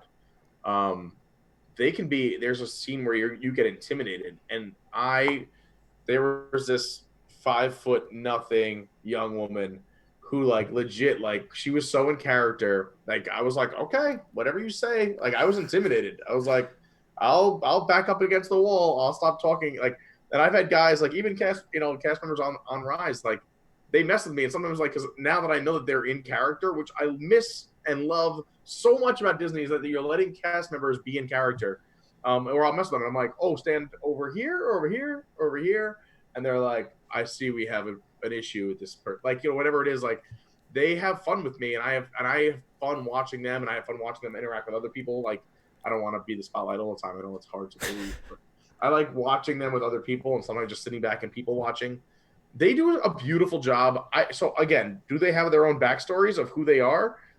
I'm sure they do, but I think on Rise of the Resistance, they have to be somewhat within story, because they do make up a big part of the story of that ride. Yeah. Do you ever talk to them in the land? Like, do you ever ask them about, like, oh, how'd you get here, or anything like that? No, but that's a really good idea. Another thing I should do. Conversate. Like, honestly, Hollywood Studios, I love talking to the citizens of Hollywood. Me too. Me too. Like, when certain ones were leaving, I'm like, oh my god, like, I actually know that character name because I legit had a conversation with them. I think it was what's the actual Dorma Nesmond, because the actual character, or the actual actress, is named Norma Desmond, right? Or it was something like that. She's fantastic. Like, she's being like this Catherine O'Hara type of character. And when we just, I pretended I knew her, and I'm like, oh my gosh, I love your work. And she's like, oh, thank you. Which one? And I just made up a movie title, and she's like, that one is my favorite. Like, that's the best interaction, like, is when you can get to have fun with that. I mean, I've tried to inject myself into character experiences, and I've just ruined it for myself because I tried to be the spotlight there. Like, I would ask or say something to get them to ask or say something back, and it just didn't work in the right way. Like, they have certain stuff they're gonna do or say, and if you were to, like, interrupt that or try and make it about you, they will, like, be like, no, thank you, but yeah, it's about us. Like, I did that, and I hated it because I like. But it also, I think, sort depends of like on you make that a fool of actor yourself. or that cast member too. Like, there's some people who are great with dealing with adversity, and those are like the true pros. Like, because you also don't know what you're going to get when it comes to the Disney fan. Like, and yeah, that one particular day where, like, you try to make it about you, that you're not the only one who does that or has done that. And you have the people who I'm sure have, like, said inappropriate things, or you have a kid that did something that they shouldn't have, or a grumpy dad, or, someone who might be, handicapped in some way. Like, those, it's fun to watch the true pros do that. Especially, I talked about improv earlier, in my experience with it, and the citizens of Hollywood, the real pros have mastered that, where they can take anything and run with it. And I mean, you see it. I mean, they're good. They're just great improv actors in general, even with some of the games and shows they do. What's the, when they do, like, the 99 bottles, you never seen them do the 99 bottles, or the funniest. Are you talking about Whose Line? No, this is the Citizens of Hollywood do a bit on Sunset where they do, it's like the funniest Citizen of Hollywood competition, and you can yell out anything, and you can say, like, do jokes about umbrellas, and I've never seen this, and they'll have a competition, and they'll just keep going and riffing, doing jokes about umbrellas until they run out of jokes, and then they'll do the next one, and it'll be like, oh, I forget how the whole bit goes, but it's really, it's genius. By the way, I found that list of characters. So you have Sonny Burbank, who's the mayor, Jack Diamond, a talent agent, director Oscar Mayer Wiener. I love that guy. It was Chloe Kennard, Betty Shambles, Wink Wright, who's a movie critic. You have Dara Vamp, Dorma Nesmond. That's it. Yeah. She was wonderful. Great. She's so good.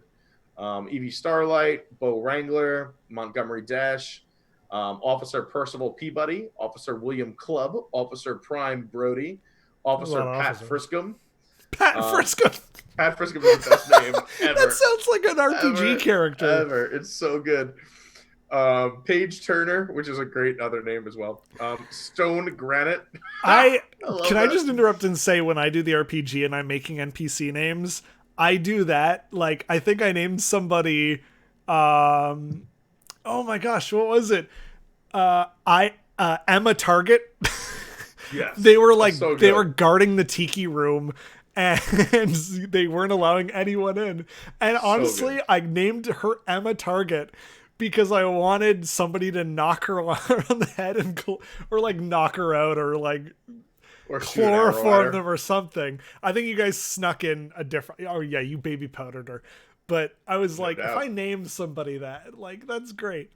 And then I named the camera guy Cameron Ehrman, which is cameraman. That's good. That's great. Or sorry, the short form of his name was cameraman, which. Oh god, I love that. I like that you put thought into that. That's why it's so good. I think that's why the RPG is so well liked. Is that there's real time and effort that you could put that, and you could tell that you put a lot of time and energy into writing these scenarios. RPG is awesome. And again, that was like something we tried out on a marathon show. Was it this year or the year before? It was 2 years ago. Yeah, and it caught on. People love it. What else do we got here? You ever meet the citizens of Main Street? Yeah, like we just talked about. Yeah, absolutely. I love them. To them like I do with the citizens of Hollywood. But that's because like I don't spend a lot of time on Main Street. Main Street really is just that entryway into all the other rides and attractions. But again, I think that's because you're in that tourist mode where you're going to get things done. Yes, I think that changes when you're a local. Yeah. So for me, I now spend more time meandering and taking my time up Main Street. So have I talked to them? Yeah, absolutely. I love all the citizens now and everything, but I kind of miss like the old welcome show with the train up top where the firemen would come out and the mayor and everyone else and welcome you. And then the gates would open as opposed to the Newcastle welcome show. So I like the old school version of that. But yeah, they're another little hidden gem too that I hate that they take away. I know who I talked to, and it was a hysterical conversation, and they got rid of them. Was the Royal Majesty Makers? Oh yeah, Fantasyland. I didn't know about them, and the first time I talked to them was before I was a local. When I came down, and I didn't know they were a thing. I don't know how long ago this is, but so I wasn't sure if these are people in like cosplay or if they are legit hired by them, because I had never heard of these people. They didn't have names, and their names sounded made up. Because he came up to me and he's like, "Oh yes, young man, I am Sir, Lancelot of da da da." And he's like, "Would you like to marry my daughter? I'm looking for a fitting husband for my daughter here." And she's like, "Yes, you look wonderful." And there's this whole scenario that happened, and like they were playing along with me, and it was hysterical. And I couldn't stop smiling. I can tell you this: when we were at our beach party, Pleasure Beach. Yes. There was a lot of people that I could talk to, like all the characters, like all the Adventurers Club. Yes. I was standing with Tom Corliss, because I have my Tom. You have two Thomas. There's two Tom. This is Thomas, and then there's Tom Corliss. I was staying with Tom Corliss, and he said to one of them, I loved your past adventures you've been on, particularly ones that might have been a hyperspace type of adventure, like a hoopla of sorts. And obviously that was code. And it took me a minute before I realized he was referring to the host of Hyperspace Hoopla, the dance Star Wars show. And then I realized that I could ask these Adventurers Club people if they know anybody else, if they know anybody in the parks. And then they started to tell me, I have a cousin who's sort of like my identical twin. You might see them hosting the Frozen show in Hollywood Studios. And that's when I realized that these people who were like Adventurers Club, they're still in the parks. Yep. They are like 12 different things in the parks. And you don't even think about it. Like, especially with Hyperspace Hoopla, there was two hosts. They were named Snig and Oopla. It was Snig and Oopla's Hyperspace Hoopla. And the show closed forever, and those hosts disappeared. But, boy, there sure was someone at Adventurers Club who looked like them, if you know what I mean. I don't know who it is, but I think one of them, if not two of them, are also citizens of Hollywood. Oh, yeah. They mentioned. I was just trying to, like, fun. But that's really cool. Kill the Disney vibe of, like, it's the same people. It is the same people. But yeah, you can see them, and they were Royal Majesty Makers, and they're the host of Frozen Sing Along, and they're in the Incredibles, whatever that was, where there was like the Incredibles dance party where you're on camera and everything. Chiefs. All right. Well, we got about, what do we have here? 5 minutes left. So if there's anything we didn't answer or we might have skipped over because there was a lot going on, now's your time to throw that in the chat. Anything we missed that you want to talk about, Tyler? Anything that was on your mind? I mean, this was fun. This flew by fast. Oh yeah. Just a general suggestion. If you ever want to get 7 phone calls in the span of 2 hours, just go live on YouTube, and people will suddenly demand your attention constantly.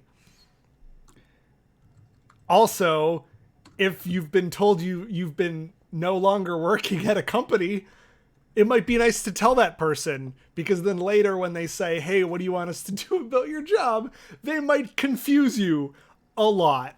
Anyways, I'm going to just pop on the calendar to let you know that right now you're watching the end of Pete and Tyler in the morning. And at 9 p.m. tonight, make sure you're watching it. It's WDW News Tonight. It is our variety comedy show. It's 2 to 3 hours long, and it's basically the funniest thing you'll ever see. If you love Disney, or you sometimes love making fun of Disney, watch it. There's original parody songs. Well, it's not original, but there's parody songs. There's characters. There's surprise appearances. We have special guests sometimes. I just had to moderate something in the chat because Pete was demanding people go subscribe to something, and that required my approval. Then March 20th, which is tomorrow at 11 a.m., they're doing some watch-alongs of Tokyo's It's Very Mini, Pixar Playtime Pals, and the Indiana Jones TV special. So go watch that, because you can play it in the background on one screen while you watch us do sort of like this commentary. And then at 8 p.m. it's game night. We don't know what the game is going to be yet, but it's going to be a lot of fun, and everyone can sort of phone in or chat it and play in. And then March 21st, 11 a.m., it says it's to be determined, but I think I know what it is, and it's going to be absolutely amazing. If you're a fan of the News Tonight characters, you should tune in, because it might be a show hosted by a character. And then we have Red Rehab Watches Live, which is our retro Disney parks video riffing show, where we blindly, for the first time, watch a random old Disney parks video that's embarrassing or outdated, and we just talk about it. So that'll be myself, Thomas from Red Rehab, and Ben, the host of Park Center, will be joining us as well. So that's all for that. Thankfully, nobody's asked it, but I do have to put up the graphic one more time. We don't know when. No, they did. You did? They said, will Walt Disney World be open for my birthday in July? We don't know. We don't know when the parks will be open. I really hope that they're open by July. I think all right. So I'll do a quick best case, worst case. From everyone I've heard, including inside of WDWNT and then my friends outside of WDWNT, best case is by as they posted, April 1st, by the end of March, early April. Worst case, I've heard at this point, would be towards the end of May. So if your birthday is in July, I think you should be okay. I think a lot of this really depends on this curve that we have going on here in the States, and especially in the Florida and California area, is that once that curve starts going down, where cases stop going up and they start decreasing, I think that is when Disney will finally start planning, okay, now we can start putting things into action, rehiring our college program, or these restaurants will start rehiring or bringing back staff and start gearing up. But until the cases start dropping, that it's not going to come back. So I would say pay attention as much as the news sucks. And you could probably watch it on ours. We'll probably report this through WWNT if you want to avoid the news. But if you're watching the news, when you hear that in the Orlando and California and all the other Disney parks areas, when that curve starts dropping down, I'm sure that's when Disney will start gearing up, which will probably take a few weeks. So I would say a few weeks after that curve starts dropping would be the time to do that. Let's see. Anything else we missed? We could do a little bit of overtime because we started a little late.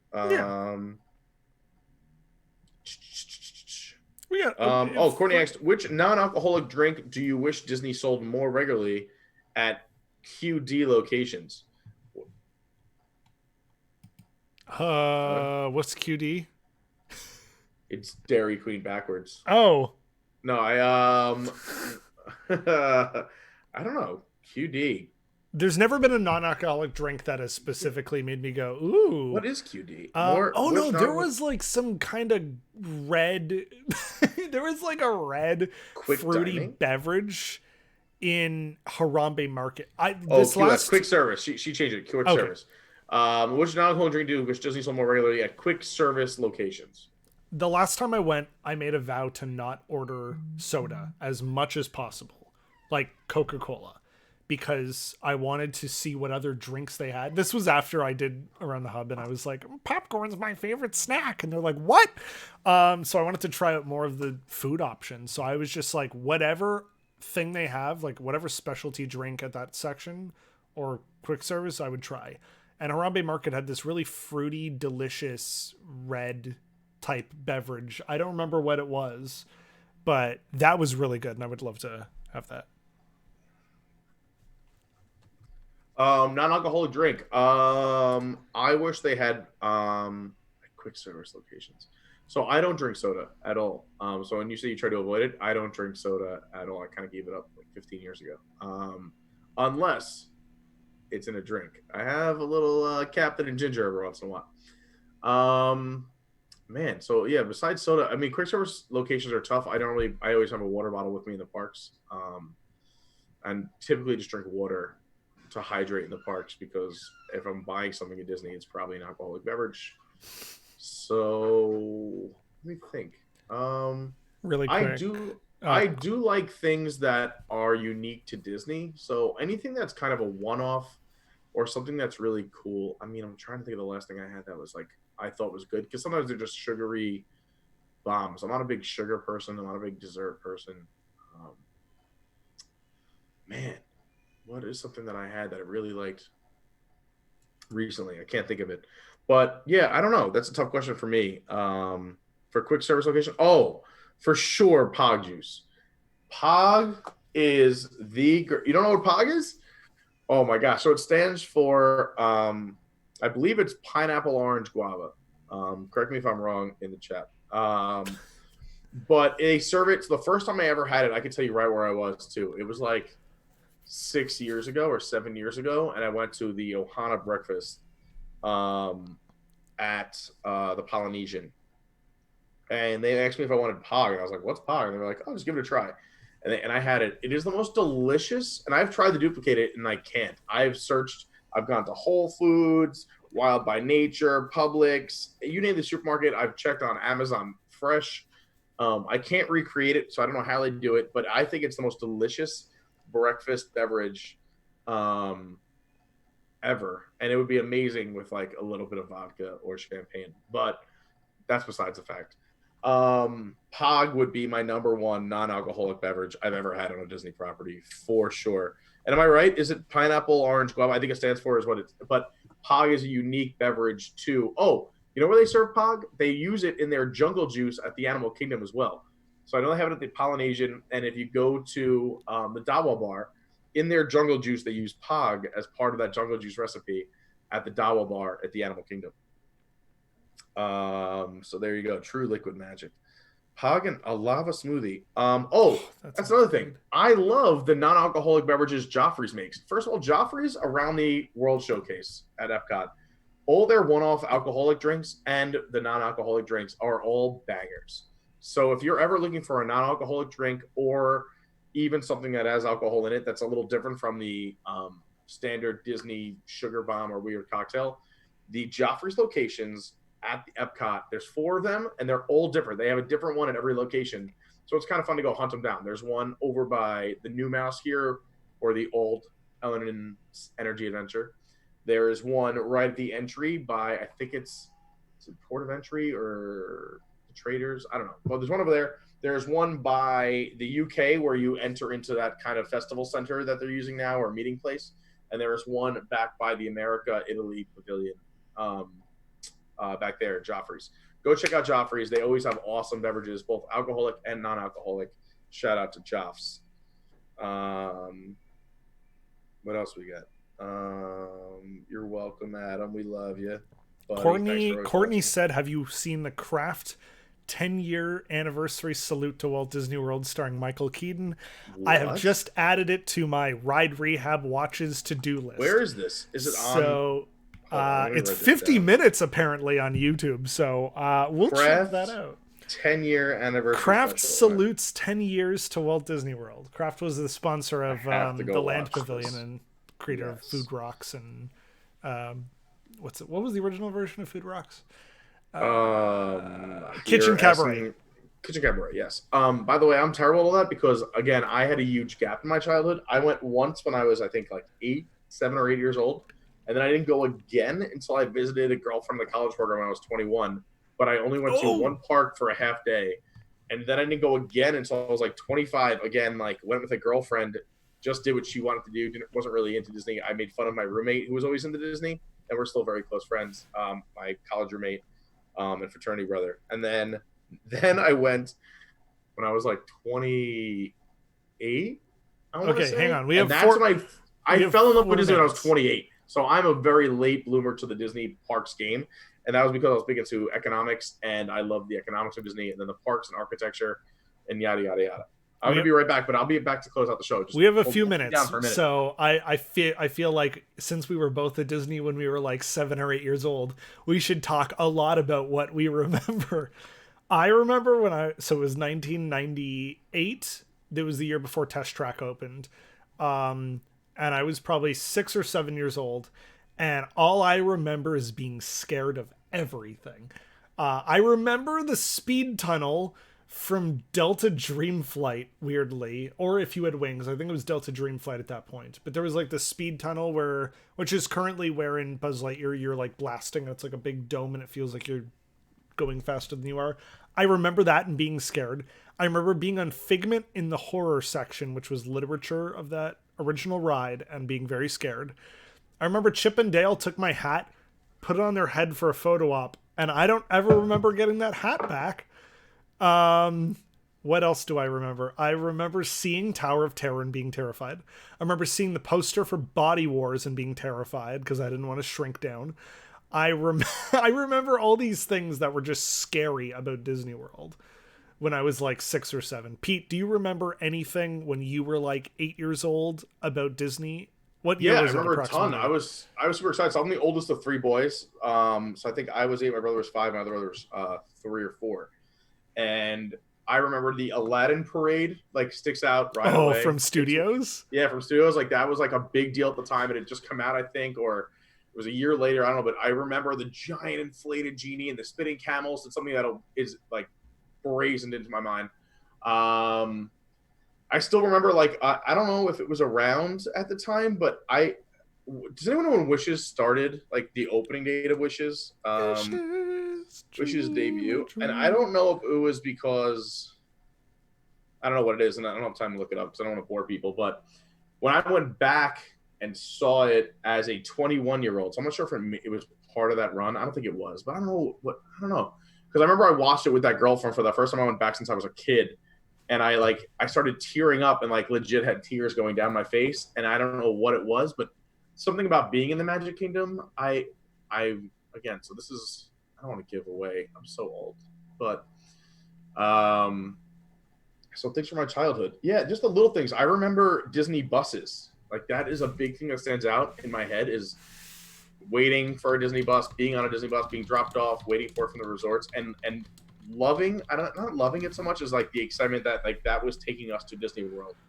I just remember these big broad pictures in my head of like walking up to it. It's nothing specific. Like I said, for some reason that parade, I do remember Beauty and the Beast on stage, which is not where it is now, but it was the old theater. Oh yeah. When I was a kid, I guess we must have went to the studios a lot. I don't know why I remember all these studios memories. I remember obviously like the Spaceship Earth sphere, the geodesic sphere. Speaking of studios, I remember when we went on the studio tour where you actually went into the studio building. It was like an hour long. Yeah, because my dad was part of like one of the like interactable green screen things where they bring you like pick one audience member and they make them do something stupid on camera. I think he was like There was one with Tim Allen, and he was really excited to do that because my dad's like a model maker. And Oh, that's awesome. Yeah. So anytime you you go to your dad's a creative too, huh? Wow. Yeah. Passed it down in the family. He studied illustration as well, and he started doing like model design. But he really wanted to. What does he think of your comics? He supports them.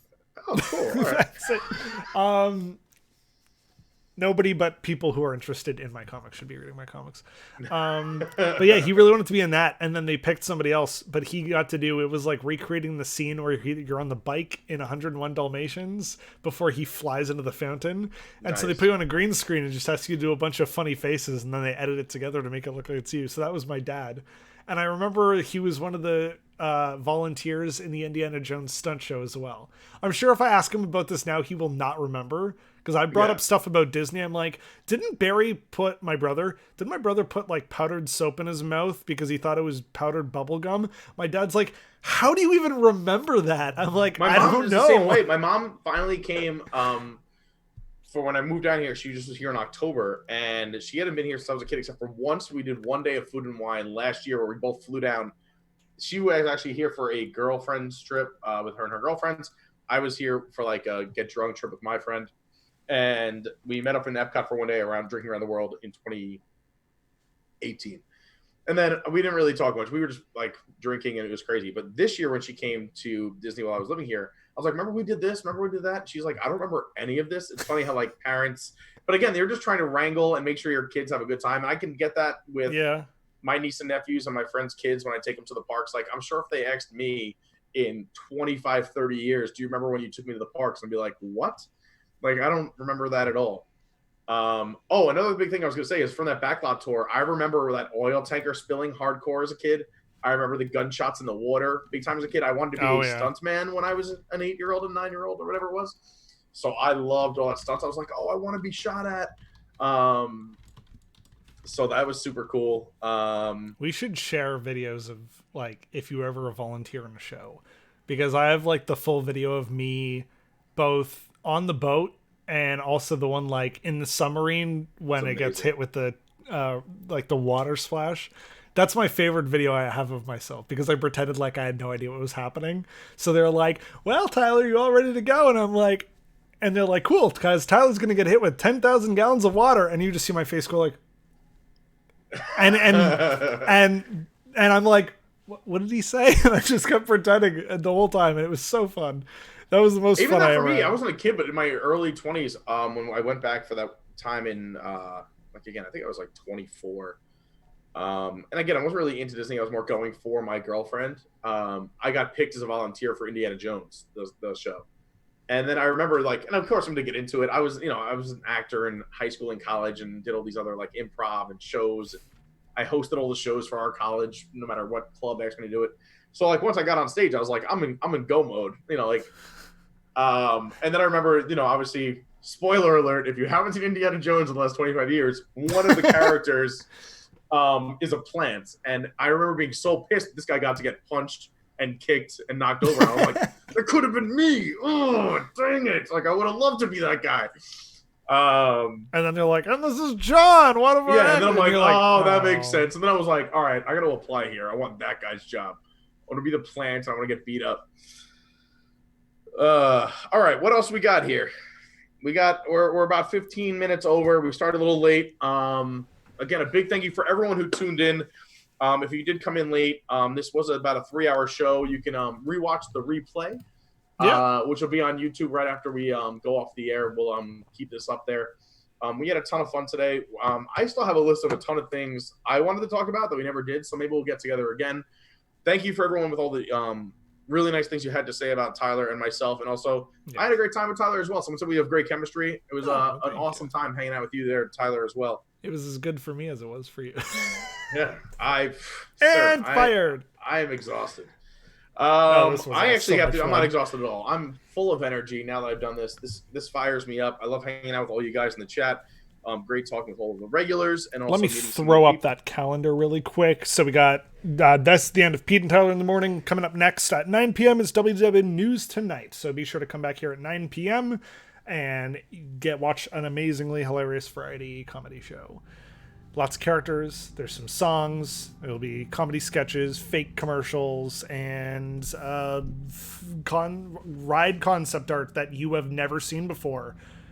We actually just uncovered a few more. We know an Imagineer who's gonna share it with us, special guest. So be sure to stick on News Tonight. That's a huge thing. So no one probably knows the Imagineer's name that we know, but it rhymes with faux roadie. No, it's not him. Just kidding. So yeah, be sure to skip on over to WDW News Tonight, and all that other stuff is coming up, and they'll talk about that later. And who knows? We don't know how long this is gonna last with the parks being down. And, we don't know. We don't know when the parks will open. And obviously, like it's been, like I said, it's been a pleasure hanging out with all you guys. It was a great response today. So you might see us again. We might be back. In the meantime, keep supporting the shows. Keep checking out WDWNT.com for all the updates. If you have ideas for any of us, all of our emails and our socials. Go leave them. Go say hi. And I think it's time to wrap this bad boy up. Yep. Thanks for watching WDWNT Live. That's what it's called. Right? WDWNT Live. I was like, what's it called again? Live. All right.